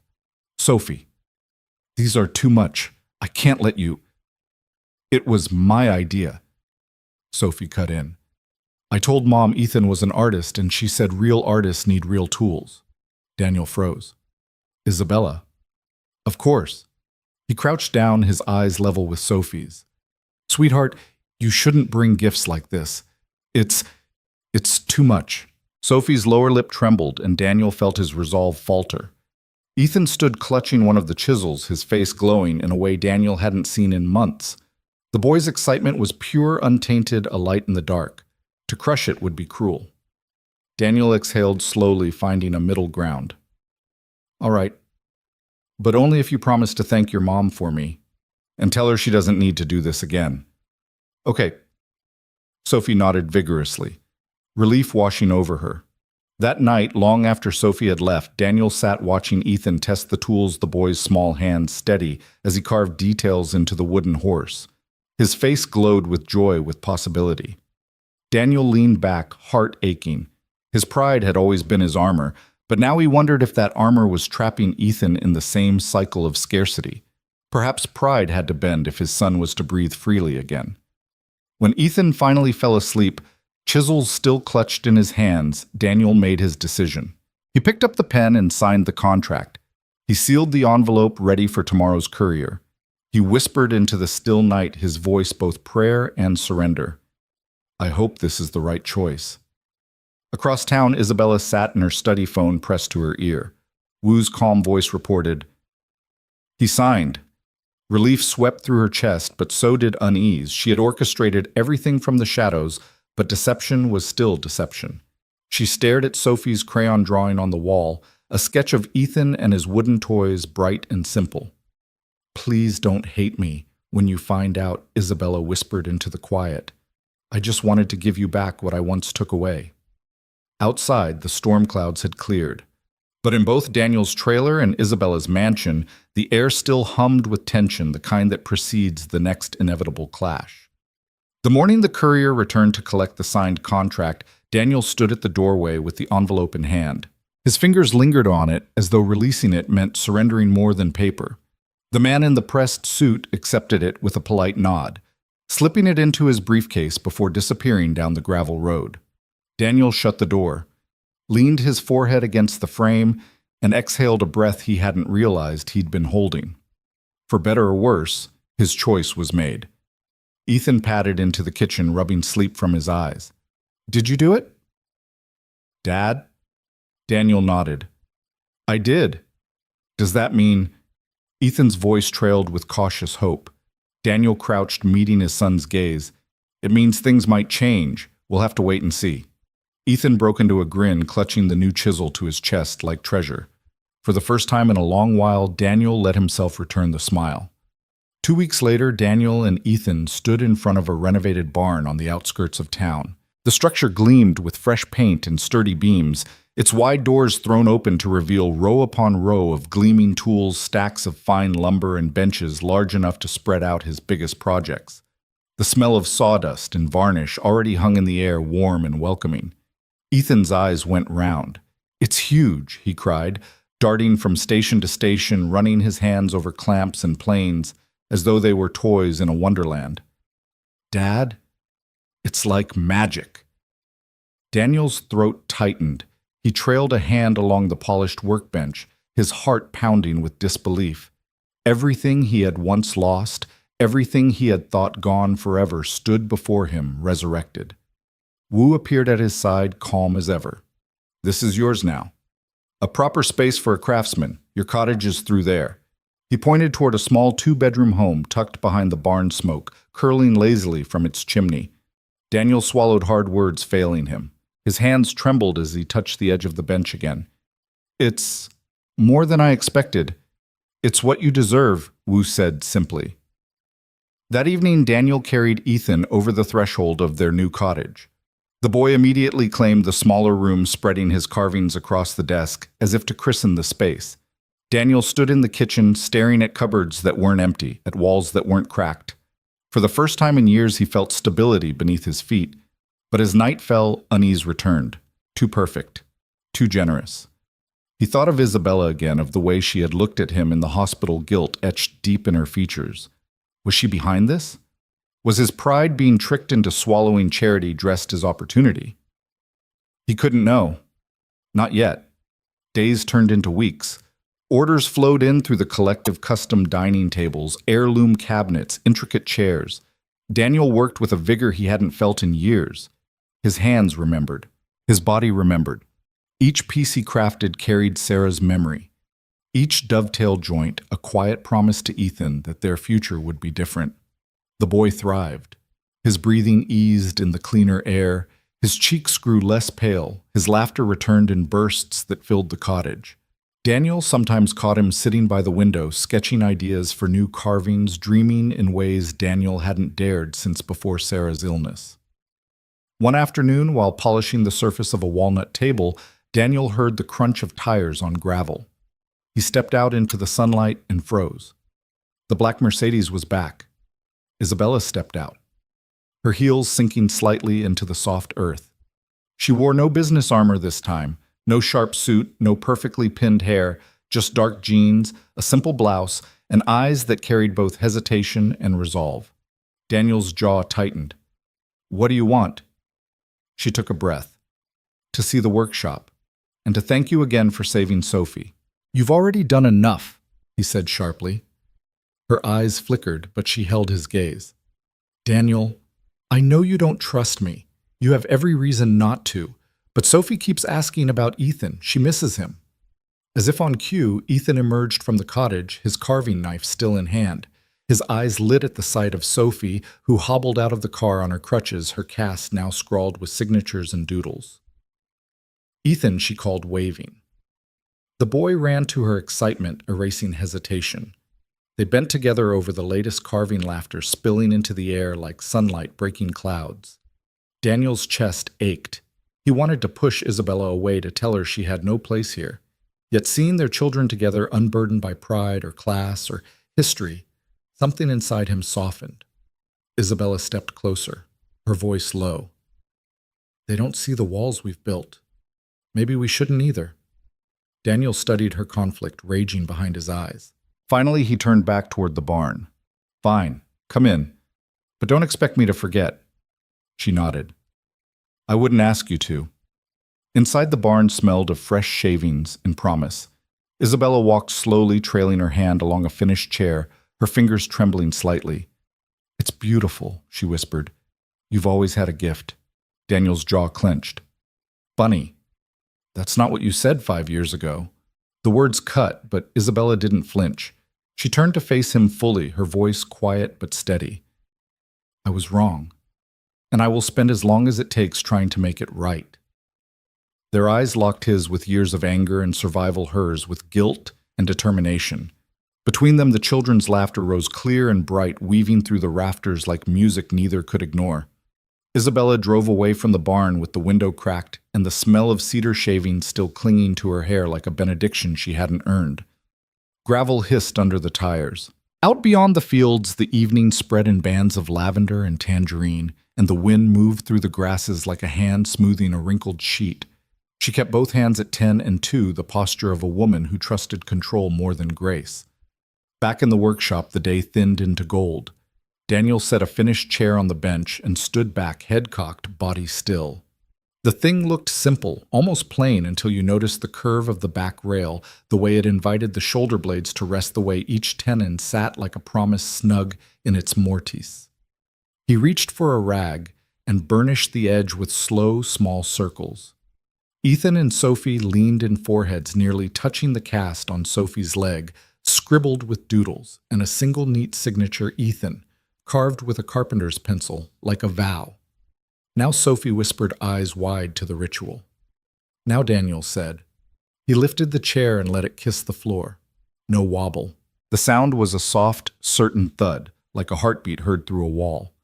Outside the open doors, the Mercedes had vanished down the lane, but Isabella hadn't left them entirely. She turned onto the county road and pulled over beneath a cottonwood where the bars on her phone held steady at 3. Adrian, she said when the call clicked alive, bumped the coal pieces to the front page of the catalog, but no feature story. I don't want a spotlight, just placement, quiet and unmistakable. Yes, Ms. Grant Wu said. The umber warmth of his voice was a balm against her nerves. We can do a designer spotlight without naming benefactors. No spotlight, she repeated. Let the work speak, raise the prices to where they should be, and see if Mrs. Avram's interior team in Tribeca is still hunting that long table she wanted old-world joinery without the museum plaque. Daniel's ash slab would make her cry. A pause. Understood. Also, one of the boutique hotels in Jackson wants 3 benches for the lobby. Your call. Take it, she said. But stagger deliveries. I don't want Daniel drowning in promises. You're protecting him, Wu said gently. I'm protecting the work, she lied, then closed her eyes because lies sounded thinner now, easier to tear. In the barn, late light lifted sawdust into the air like snowfall. Daniel showed the kids how to read grain with fingertips, not just eyes. See how it runs east to west. He tilted a board and sunlight found the cathedrals. Push a chisel across it wrong, and the wood will punish you. Push with it, and it sings. What does oak sing? Sophie asked, palm tentatively on the board, as if listening for a heartbeat. Bread and windows, Ethan said, solemn. It smells like toast when it gets warm, and like when Dad opens the kitchen window in summer. Sophie tried it, eyes closed. Oh, she breathed. Now I hear it. Daniel watched them in the glass of the window, 2 heads bent together, one dark, one fair. He didn't look at Isabella's empty parking spot. He didn't have to. Her presence lingered like the echo of a piano key after the finger lifts. Days took on a gentle architecture. Morning coffee in the cottage, Ethan in socked feet drawing horses with impossible ankles. Midday deliveries, a bench wrapped like a gift in brown paper, a console table strapped into the truck like a patient in transit. Afternoon. The kids at the workbench. Sophie learning to sand without leaving tracks. Ethan explaining the algebra of hidden compartments. Evenings, pasta and jarred sauce homework at the kitchen table. Oil rags sealed in a metal can, a lullaby of crickets and distant highway, like an old record with a scratch you learned to love. Money started moving. Not a flood, never that, but a river wide enough to float dignity. Daniel wrote a check to the cemetery for $743 and pressed his thumb against the line where his name looked stronger than it felt. He mailed it at the post office with a quiet, private steadiness, then took Ethan for pie at Dottie's like people who celebrated in small, sugar-fueled ways. The first coal piece to travel far went to New York. A courier arrived with white gloves and a padded crate, eyebrows rising when he saw the source. A barn, not a showroom. A man in a clean flannel, not a salesman in a tie. Daniel and Ethan carried the table to the truck bed with a choreography they had learned together over years of moving more sorrow than wood. Sophie limped alongside, one hand steady on the crate, a serious helper. When the tailgate slammed, the sound rang like a bell. Ethan waved until the courier's van turned out of sight. "Do you think they'll eat around it?" he asked, face earnest. "Like a family." "I think," Daniel said. His voice caught between hope and a tremor he wouldn't name. "They'll pass bread and not realize they're touching something someone made for them." In the city, a designer set that table in a room that held too much white for comfort, and when the afternoon sun crossed it, light fell into the grain in a way that made a woman in a black dress stand very still and say, "Oh." But Daniel would never see that, and the work didn't need him to. At a staff meeting uptown, Isabella clicked her pen closed to stop herself from signing something she didn't want.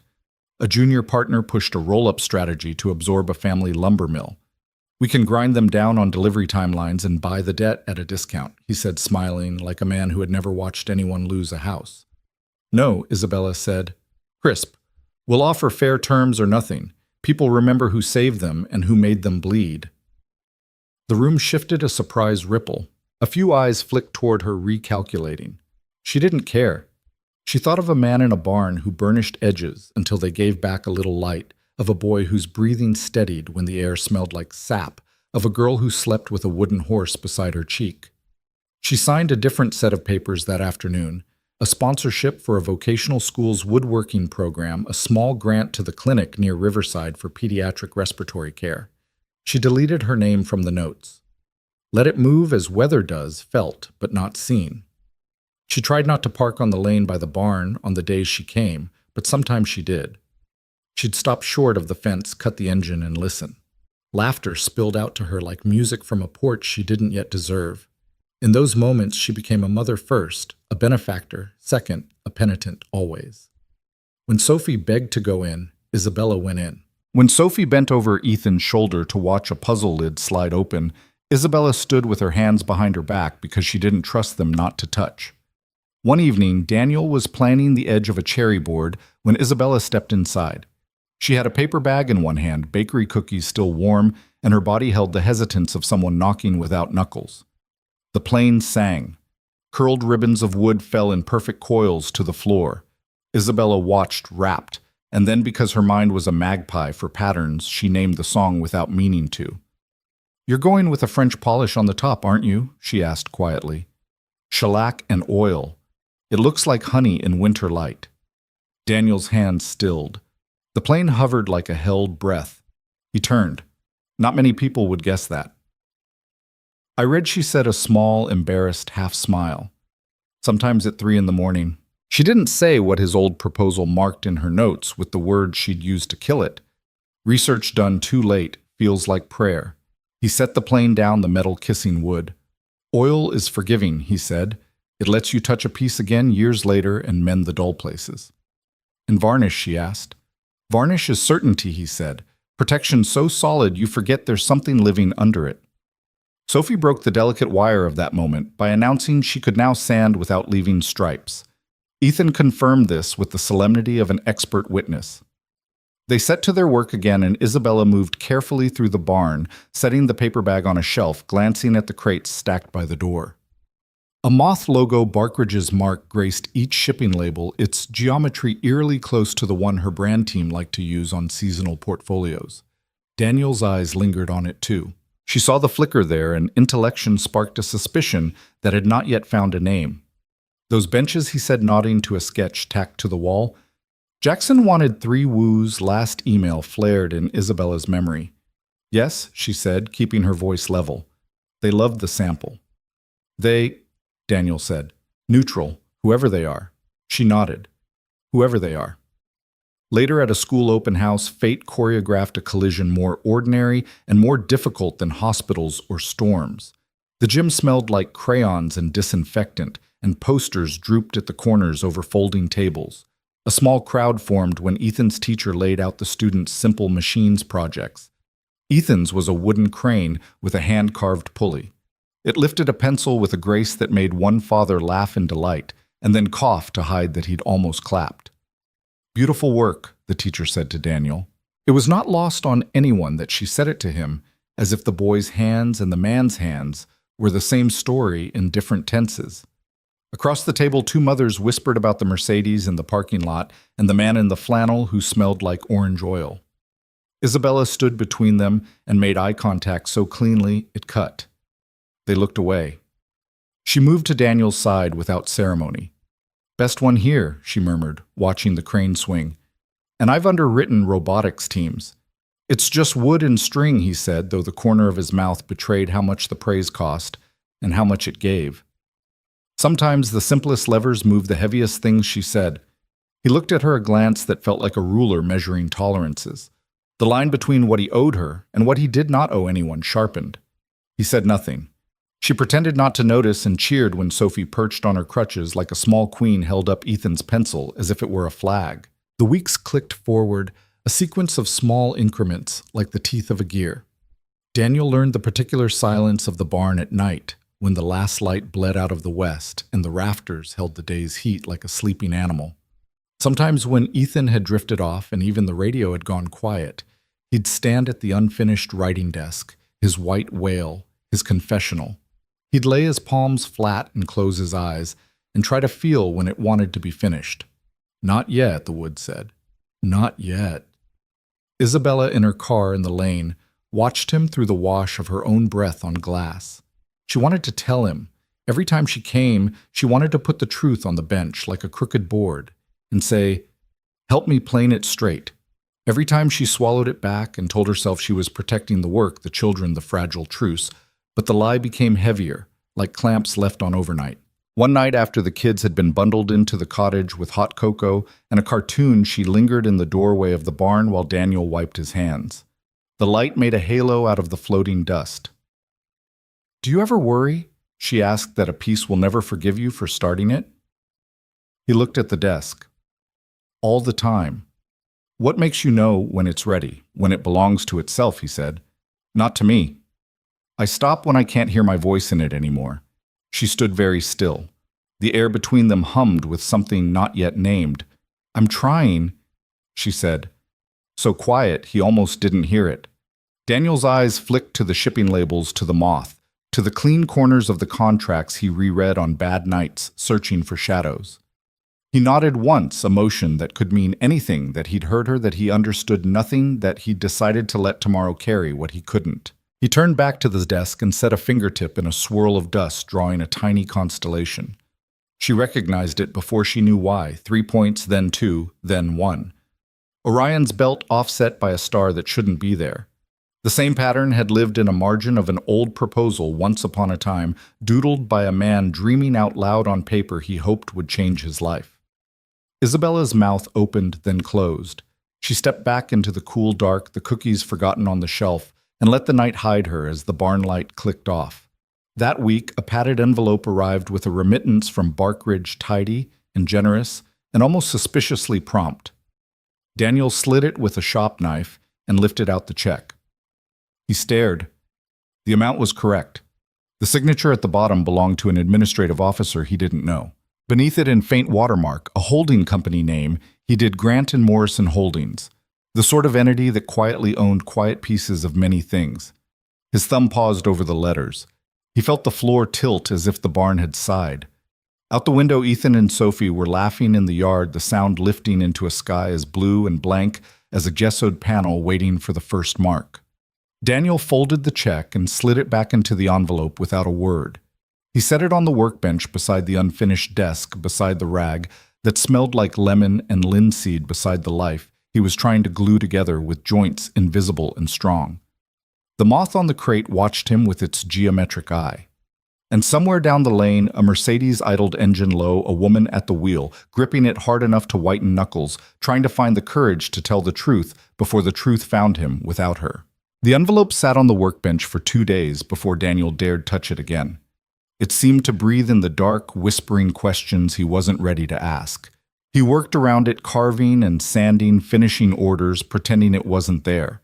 But every time he passed, his eyes snagged on those faint watermark letters, Grant and Morrison Holdings. That name had weight. He remembered it vaguely from years ago when he'd still been fighting to keep Sarah alive, when every late-night search for funding led to faceless firms and silent rejections. Now here it was, stamped across the paper that promised him a future. He wanted to believe this was coincidence, but in his gut he knew better. On the third evening, while Ethan was bent over his sketch pad and Sophie leaned beside him offering suggestions, Daniel slipped the envelope into a drawer. Out of sight, but never out of mind. Later, after both children had gone to bed, Daniel stepped outside into the night air. The barn loomed dark against the stars. He lit a cigarette he had promised himself he wouldn't touch again and inhaled as though the smoke could burn away the unease. Across the yard, the cottage windows glowed faint with warmth, reminding him why he'd signed. Ethan. Always Ethan. But another face haunted him too, Isabella's. Her eyes the night she confessed. The folder in her hand. The words that had carved themselves into him. Because of you, I lost everything. The thought twisted deeper. What if she was still behind it all? What if this collective was just another form of her guilt, her way of buying forgiveness? He had no interest in selling. A part of him wanted to tear it all down, to walk away before pride was stripped from him entirely.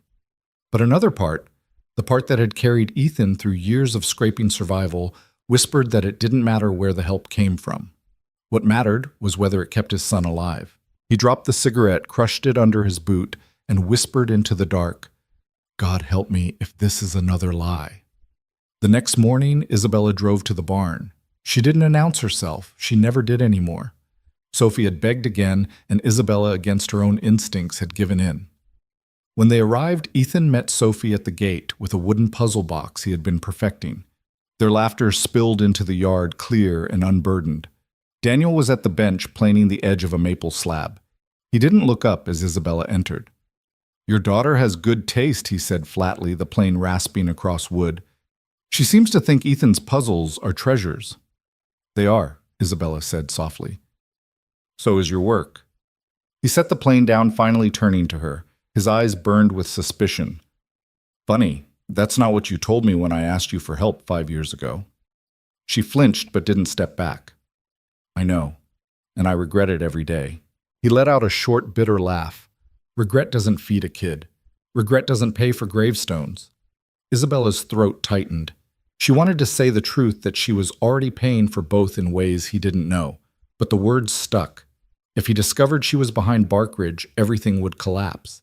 He would see it as charity, not partnership, and his pride would not survive it. Instead, she said, I came to see Sophie happy. That's all. Daniel studied her a long moment, then turned back to the slab, pushing the plane with deliberate force. Then keep it that way. Don't meddle in mine. His tone stung more than she wanted to admit, but she stayed watching the curls of wood fall, listening to the rhythm of his hands. She thought of Sarah's photograph she had glimpsed once on the cottage wall, and guilt pressed sharper. Sophie and Ethan darted in just then, Sophie holding up the puzzle box triumphantly. I found the secret, she cried. Ethan grinned shyly. She's the first one. Their joy cut through the tension like sunlight in a storm. Daniel's shoulders eased, Isabella's heart softened. For a brief moment, the air felt lighter. Later that night, after Isabella had gone, Daniel sat again at the table. The envelope was back in his hand. He traced the watermark with his thumb. Grant and Morrison. Isabella's maiden name. Her empire. He stared at it for a long time, the anger rising like bile, the gratitude fighting to hold it down. Finally, he whispered to the photograph of Sarah on the wall. If it's her, do I walk away? Or do I take what she's giving and make it ours? The photo, as always, gave no answer. Across town, Isabella lay awake too, staring at the ceiling of her mansion. Sophie's laughter still echoed in her ears, but so did Daniel's bitter voice. She whispered into the silence, I'm trying to fix what I broke, even if he never forgives me. The night held both their confessions, neither knowing how close they stood to the truth. The barn had taken on a different kind of silence. Not the easy quiet of wood and tools resting for the night, but a taut stillness that wrapped around Daniel like a noose. He sat at the workbench, the Barkridge envelope spread open before him, its watermark burning into his eyes, Grant and Morrison Holdings. Every curl of sawdust on the floor seemed to whisper the same thing, her name. Isabella. He rubbed his temples, trying to push the thought away. But it returned sharp as a chisel tip. This wasn't coincidence. This was her. She had bought his future the way she bought stocks, properties, entire companies. Only this time the commodity was him. Ethan shuffled into the barn, still in his pajamas, clutching the wooden horse he'd carved. Dad. His voice was sleepy soft. Why are you out here? Daniel forced a smile. Couldn't sleep. He closed the folder, quickly hiding it under a stack of lumber scraps. Ethan set the horse on the table. Sophie said her mom is always working when she can't sleep. She says sometimes her mom talks to papers like they're people. Daniel's throat tightened. He thought of Isabella's voice in the barn, low and almost pleading. I'm trying. He hated that part of him believed her. Go on back to bed, buddy, he murmured, brushing sawdust from his son's hair. Big day tomorrow. I'll tuck you in. But long after Ethan drifted off, Daniel sat in the barn, staring at the shadow of the envelope like it was a ghost. The next morning, Adrian Wu arrived. His suit was immaculate as always, his smile measured. He inspected the latest piece, a dining table of oak, each joint seamless, the surface polished to a soft glow. Exceptional as always, Wu said, his fingers gliding reverently across the grain. This one already has a buyer, a collector in Boston. Daniel crossed his arms. Funny thing, I noticed the checks, the watermark. Wu's composure flickered, but only for an instant. And Grant and Morrison. Daniel said, his voice low. You gonna tell me that's coincidence? Wu paused, then set his briefcase on the bench. He met Daniel's gaze steadily. Does it matter? You have a workshop. Your son has a safe home. Your debts are being cleared. Isn't that what you wanted? Daniel's jaw clenched. I didn't want charity. I wanted a chance. There's a difference. Wu sighed softly, closing the briefcase. Then take it as a chance. The rest is noise. But Daniel wasn't convinced. He watched Wu drive away, gravel spitting under the sedan's tires, and the anger inside him coiled tighter. That evening, Isabella came. She didn't drive up to the barn this time. She parked farther down the lane and walked her heels crunching softly on the gravel. Sophie hurried ahead on her crutches, Ethan running to meet her. Their laughter met in the middle, easy and untroubled. Daniel stayed at the bench, sanding a drawer front with slow, deliberate strokes. He didn't look up when Isabella entered. You've been busy, she said quietly, her eyes tracing the finished pieces lined against the wall. Work doesn't stop, Daniel muttered. Isabella stepped closer, her voice softer. Neither does guilt. He froze, the sandpaper stilling in his hand. He turned, finally meeting her eyes. So it is you. Her breath caught, but she didn't deny it. Daniel, you couldn't just leave it alone, could you? His voice was low but sharp. You couldn't let me stand or fall on my own. You had to buy me, again. Isabella's eyes shone, but she held his gaze. I didn't buy you. I gave you what I should have given you 5 years ago, a chance. Daniel's laugh was bitter. You think this erases what happened? You think a shiny workshop in a cottage brings Sarah back? Pay the nights. Ethan wheezed himself to sleep while I counted pennies. Her voice cracked. No, nothing erases that. But I couldn't keep watching. Not after seeing you carry my daughter out of that storm. Not after Sophie clung to you like she'd known you forever. You saved her, Daniel. I wanted to save you." The words hung between them, raw and trembling. Daniel turned away, gripping the edge of the bench until his knuckles blanched. "You don't get to save me. Not you." Silence filled the barn. Only the children's laughter drifted in through the open doors, soft and unbroken. Finally, Isabella stepped back. Her voice was barely a whisper. "Then at least let me save the work. Don't punish the craft because of me." She left before he could answer her footsteps fading into the dusk. Daniel stood in the barn long after staring at the half-finished desk. His hand traced the grain absently, but his mind was a storm. He had everything he thought he wanted, but now he had to decide whether pride would let him keep it. The barn felt colder after she left. Not from the night air Daniel had lit the stove and the embers glowed steady, but from something heavier, a silence that pressed down even as the wood crackled. He ran his palm across the unfinished writing desk, feeling the resistance of the grain, the way it bit back against the sandpaper. Every curl of shavings on the floor felt like a reminder her money, her hand, her name. Ethan padded into the barn sleepy-eyed, dragging his blanket. He climbed into his father's lap without a word, nestling close. Daniel held him, chin resting on his son's dark hair. The boy's breath rattled faintly but steadied as he drifted toward sleep. In that moment, Daniel thought of Sarah again. How she used to say their son was the thread that would keep him tethered to hope, no matter how deep the storm pulled him. What if she's right here in this, he wondered. What if this is the rope I've been given, even if I don't like the hand that threw it? But pride argued louder. Pride said it wasn't rescue, it was purchase. Pride said Isabella's guilt was another shackle. By morning, his conflict hadn't eased. He dropped Ethan at school and drove the old truck into town, parking a block away from the bank. The workshop's first major payment sat folded in his jacket pocket, heavy as stone. He walked through the glass doors and handed the envelope to the teller with calloused fingers.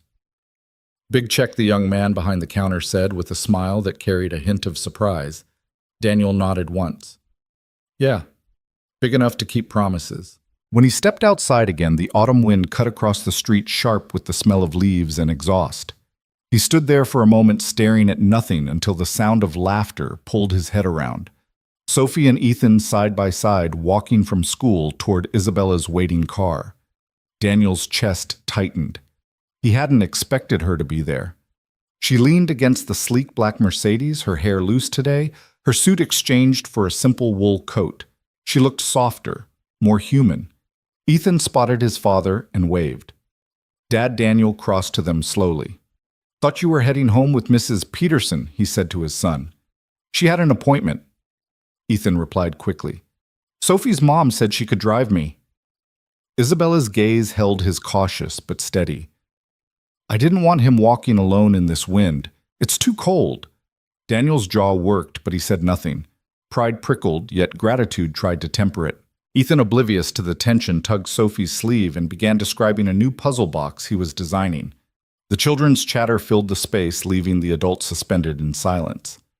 "May I show you something?" Isabella asked quietly. Daniel hesitated, then nodded stiffly. She opened the Mercedes door and retrieved a slim binder. She held it out to him, her hands not trembling, but not quite steady either. "These are orders. Real clients, designers, collectors, hotels, people who believe in your work. It's not about me anymore. It's about them." Daniel flipped the binder open, scanning the pages. Each order form bore Barkridge's logo, each request described in detail. Walnut credenzas, custom tables, limited edition chairs. At the bottom of one page, the name of a designer he recognized from magazines. His pulse quickened, equal parts hope and suspicion, and all of this just fell out of the sky. Isabella's lips curved faintly, sadness hidden in the smile. "No, it came from your hands. I only made sure people saw them." Daniel shut the binder with more force than he meant to. "That's the problem. You're in all of this, whether your name's on the page or not." Her eyes glistened, but her voice held. "Would you rather I had stayed away, watched from a distance while you drowned?" He wanted to answer yes. He wanted to cling to the fire of anger. It was safer than letting the ice inside him thaw. But Ethan laughed just then, a clear, unguarded sound. and Daniel felt his resolve splinter. He looked at his son, cheeks flushed, eyes bright, as he and Sophie examined the puzzle box. They were happy, safe, alive in a world where wooden toys and shared laughter still mattered. Daniel turned back to Isabella, voice rough. "Don't think this makes us even. Don't think it erases what came before." "I don't," she said simply. He studied her face, the steel and the sorrow, the woman who had once dismissed him like a failed number on a page. And he saw something he hadn't before, not just guilt, but weariness. A woman tired of walls she had built herself. "Then why keep coming back?" he asked quietly. She glanced at Sophie, then back at him. "Because my daughter already chose. She sees the worth in what you build. And maybe I want to see it too this time without blinders." The wind rustled through the maples, scattering golden leaves across the sidewalk. Daniel didn't reply. He only handed the binder back, his eyes, shadowed, his jaw set. But that night, as he lay awake listening to Ethan's steady breathing, his mind replayed her words. "She sees the worth in what you build." For the first time, he wondered if forgiveness and survival could stand in the same room, if the dream Sarah had once shared with him could be reborn in ways he hadn't imagined. And yet, as he drifted into uneasy sleep, the image of that watermark still haunted him, proof that some debts never really disappeared, they only changed shape. The barn had become the rhythm of Daniel's days. Morning light filtered through the high windows, catching the dance of sawdust motes. The hum of the planer, the rasp of sandpaper, the smell of linseed oil, all of it stitched into a kind of hymn. He worked with a vigor he hadn't felt in years, each piece a quiet act of defiance against despair. Yet beneath the steady cadence, a knot pulled tighter in his chest, the knowledge that Isabella's hand was hidden in all of it. He could not unsee the watermark. Grant and Morrison Holdings, her empire shadowing his revival. Ethan, meanwhile, thrived. His breathing had steadied in the clear country air, his cheeks grew rounder, his laughter louder. Each evening, he and Sophie sprawled on the workshop floor drawing designs, Ethan sketching impossible puzzle mechanisms, Sophie coloring fanciful horses with wings and crowns. Their friendship was untroubled by pride or history. They simply belonged. One night, as Daniel was brushing varnish onto a cherry cabinet, Ethan leaned over his sketchbook. "Dad, do you think we could sell these puzzles too? Not just furniture." Daniel glanced at the crude but clever drawing, the secret compartment drawn with arrows and notes in his son's uneven handwriting. "We could," he said slowly. "People like surprises." Ethan grinned. "Then maybe we could make enough money to buy a dog." Sophie said dogs don't care if you live in a cottage or a castle. Daniel's heart tightened at the simple wisdom. He thought of Sarah, how she'd always said Ethan would grow up seeing more clearly than most. He ruffled his son's hair. "We'll see, buddy." But as night deepened, Daniel's doubts returned. He lay awake, staring at the ceiling beams, listening to Ethan's soft breathing. The workshop was real. The orders were real. The money, too. But if all of it was rooted in Isabella's guilt, wasn't it just another form of dependency? The next morning, Adrian Wu returned with a shipment contract. Daniel signed it reluctantly, his hand heavy. As Wu prepared to leave, Daniel asked flatly, "Tell me the truth. Is she behind this?" Wu's face didn't change, but his pause was too long. "Does it matter?" "It matters to me," Daniel snapped. Wu adjusted his tie, his composure slipping for the first time. "Yes, she's involved. She insisted you not know, but I suppose the truth was inevitable." Daniel's jaw tightened. Rage and humiliation surged through him. "So this—" He gestured at the barn, the tools, the polished furniture. "All of it is hers." "No," Wu said firmly. "It's yours. Every piece in here is yours. She only opened a door you should never have had closed. Don't punish the work because of pride." But Daniel wasn't listening anymore. His pride roared louder than reason. That evening, Isabella arrived with Sophie. She lingered at the barn door, cautious as the children darted past her. Ethan showed Sophie his newest puzzle box, their laughter ringing through the rafters. Daniel stood at the bench, arms crossed, eyes cold. "So it's true." Isabella's smile faltered. "Daniel—" "Don't," he cut her off, voice sharp. "Don't pretend this was just business. Don't act like you didn't pull the strings." Her hands trembled slightly, but her voice remained steady. I never wanted to hide it forever. I only thought, if you knew too soon, you'd refuse the help, and I couldn't watch you sink when I could lift you." His laugh was bitter. "You don't get to decide that for me." Her eyes glistened, but she stepped closer. "I wasn't trying to erase the past. I was trying to atone for it. I ruined your chance once. I couldn't bear to do it twice." Daniel's chest heaved with anger, but under it lay something heavier: exhaustion. He turned away, slamming a drawer shut. "Take your daughter and go." Sophie, sensing the tension, clung tighter to Ethan. "But I don't want to leave," she whispered. Daniel's voice cracked, but he didn't turn back. "Go, Isabella." The barn fell into a suffocating silence after they left, the children's laughter gone, replaced by the sound of the unfinished desk creaking in the stillness. Daniel braced his hands on the bench, head bowed. He felt both victorious and broken, as though cutting ties had severed something in him too. Across town, Isabella sat in her car outside her mansion, tears blurring the lights of the driveway. She whispered to herself, "I gave him back his dream. If he hates me for it, I'll carry that too." But even as she said it, her chest ached with something she hadn't expected, longing not just for redemption, but for a place in the life she had helped shatter. Back at the cottage, Ethan crawled into his bunk, quietly clutching the unfinished puzzle box. His small voice broke the silence. "Dad, are we still going to get to keep the shop?" Daniel sat on the edge of the bed, his shoulders heavy. He smoothed his son's hair and forced a steady voice. "We'll keep it, buddy, no matter what." But inside, he wasn't sure. The work was his, yes, but the ground it stood on, that belonged to her, and pride, like a storm cloud, refused to leave his sky. The night after Isabella left the barn, Daniel couldn't sleep. The unfinished desk loomed in the corner, its bare top like an accusation. He sat at the kitchen table, staring at the shadows on the wall, replaying her words until they frayed into silence. The cottage was quiet, except for the faint wheeze of Ethan's breathing from the other room. At first it was normal, the small, shallow rhythm Daniel had grown used to, but then the breaths caught sharp and erratic, a sound too familiar, too dangerous. Ethan Daniel rushed into the room. The boy sat upright in bed, clutching his chest, eyes wide with panic. His inhaler lay on the nightstand empty. "No," Daniel whispered, heart pounding. He grabbed the inhaler, shook it, pressed it to his son's lips. Nothing. The canister was dry.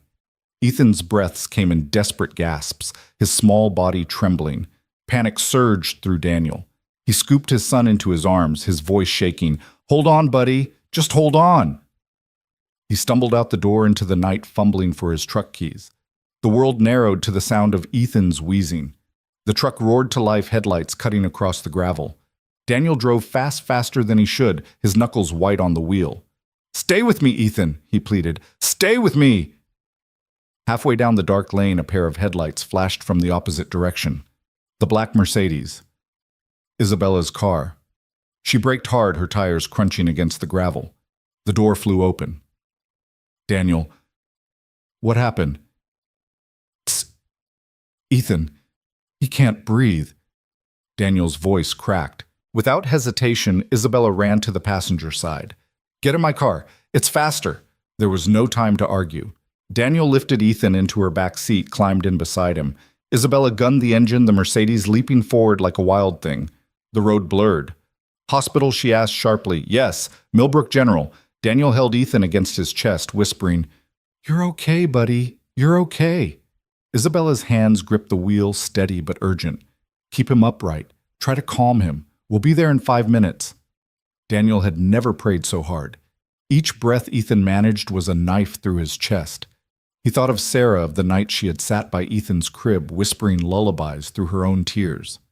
He thought of the promises he had made at her grave, that he'd keep their boy safe. And now he was failing. They screeched into the ER entrance. Nurses rushed out as Isabella leaned on the horn. "Asthma attack. No medication," she shouted, her voice cutting through the night like a command. The medical team swept Ethan from Daniel's arms. Oxygen mask monitors, quick orders barked in confident voices.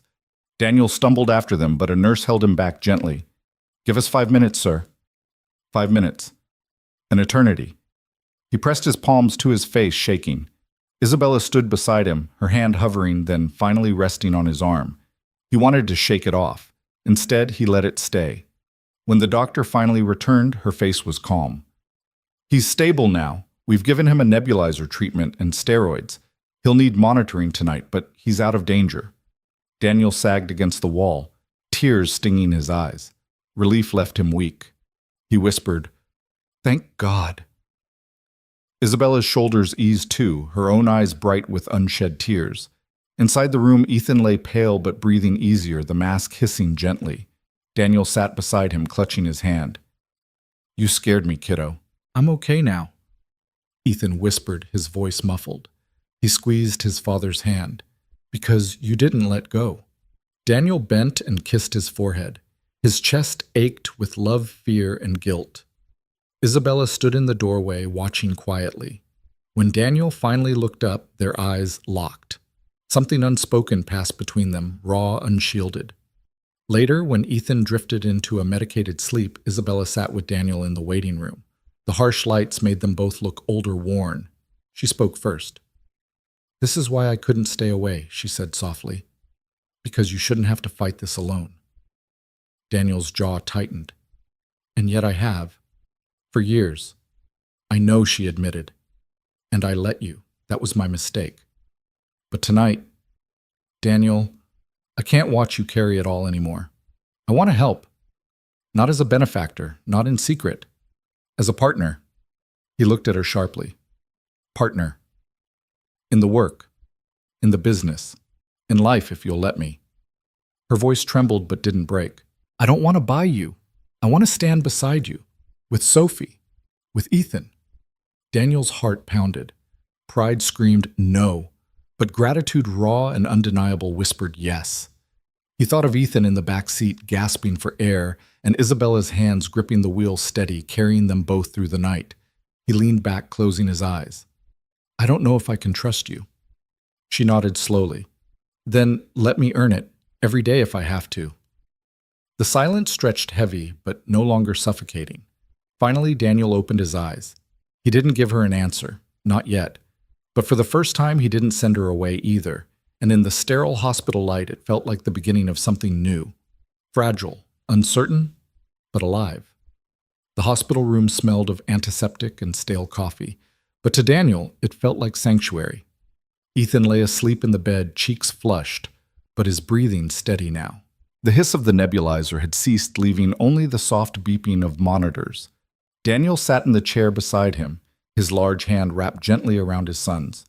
The storm inside his chest had eased, but the exhaustion ran deep into marrow and memory. He had almost lost Ethan. Again. The door opened softly and Isabella stepped in. She carried 2 cups of coffee, one she set quietly on the tray in front of him. "It's terrible," she said with a faint smile, "but it's hot." Daniel nodded, murmured thanks, and took a sip. The bitterness bit his tongue, but the warmth steadied him. For a long while they sat in silence, watching the boy sleep. Finally, Isabella spoke. "When Sophie's father left, I thought I'd never stop being angry. At him, at myself, at the world. I buried it under work, under money, under control. But it always came back at night." Her voice lowered. "And then seeing you with Ethan, I realized you carried the same anger. Only yours came from being left with nothing." Daniel's jaw tightened, but he didn't answer. "You don't have to forgive me," she said softly. "But don't shut me out of helping. Not when I want to carry some of that weight. Not when I owe it to you." Daniel looked at her, eyes shadowed. "You keep saying help. Do you even know what that means outside of money? Outside of fixing things with a check?" Her eyes filled, but her voice held steady. "Maybe I don't. But I want to learn." "Let me." Before he could answer, Ethan stirred. His eyes fluttered open, heavy with sleep, but searching. Dad Daniel leaned forward instantly. "I'm here, buddy." Ethan's small hand reached past him, finding Isabella's. She froze, startled, as his fingers wrapped around hers. "Thanks for driving fast," he whispered before drifting back into slumber. Daniel and Isabella shared a look over the boy's bed. It was brief, raw, but it said more than words could. By morning, Ethan was discharged with new prescriptions and strict instructions. Daniel carried him to the Mercedes, setting him gently in the back seat. Isabella drove them home in silence, the air heavy but not hostile. At the cottage, Ethan insisted on showing Sophie his hospital bracelet, like it was a trophy. The children's laughter filled the small rooms again, chasing away shadows. Daniel stepped out onto the porch, leaning against the rail. Isabella joined him, her coat pulled tight against the autumn chill. The sun was just rising, painting the fields gold. He spoke without looking at her. "I can't promise I'll forgive you. Not now. Maybe not ever. But I can't deny what you did last night." He exhaled the breath heavy. "You saved my boy." Her voice was quiet but firm. "And I'd do it again. Anytime." For the first time, Daniel let the tension ease. Just a little. That week, orders poured in faster than he could finish them. The barn buzzed with life, new commissions, crates arriving for shipment, the smell of fresh varnish lingering like incense. Yet every time Daniel signed a check or glanced at an invoice, the watermark reminded him Isabella was in it, woven through the grain of his second chance. He didn't confront her again. Not yet. But neither did he push her away when she came by with Sophie. One evening, as the children worked side by side, Isabella lingered near the unfinished desk in the corner. She traced a finger along its edge. "You haven't finished this one." Daniel glanced at it. "Some pieces take longer. They tell you when they're ready." She looked at him, her voice soft. "Maybe it's waiting for forgiveness."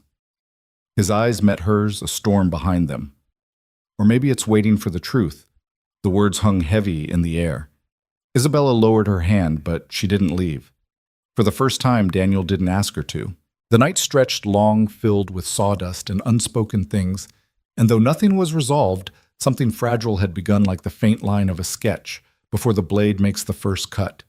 The barn glowed warm in the early evening, its rafters humming with the faint echoes of sanders and laughter. Sophie sat cross-legged on the floor, her crutches leaning against the wall while Ethan proudly demonstrated the hidden latch in his newest puzzle box. Their giggles rang clear bright against the low hush of the countryside settling into dusk. Daniel watched from his workbench, hand steady on a chisel, though his chest was anything but steady. The unfinished writing desk still waited in the corner, its surface raw and silent. He hadn't touched it since the night he discovered the watermark.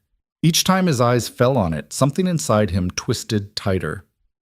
Isabella stood a few feet away, coat draped over one arm, her gaze moving between the children and the stubborn desk. She didn't speak. She had learned silence was sometimes the only way to stand in his world. Finally, Daniel set down the chisel. "We can't keep circling this," he said, his voice low but firm. "I know it's you. Behind the collective, behind the money, behind all of this." The children froze at the change in his tone. Sophie's eyes darted nervously between her mother and Daniel. Ethan reached for her hand instinctively, as though to shield her from a storm he knew too well. Isabella stepped forward, her face pale but composed. "Yes," she said. "No excuses. No evasion. It's me. I built the scaffolding. Adrian carried the weight where I couldn't. But every joint, every dovetail, every curve, it's yours, Daniel.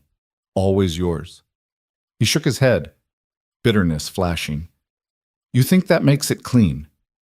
You think that makes me free?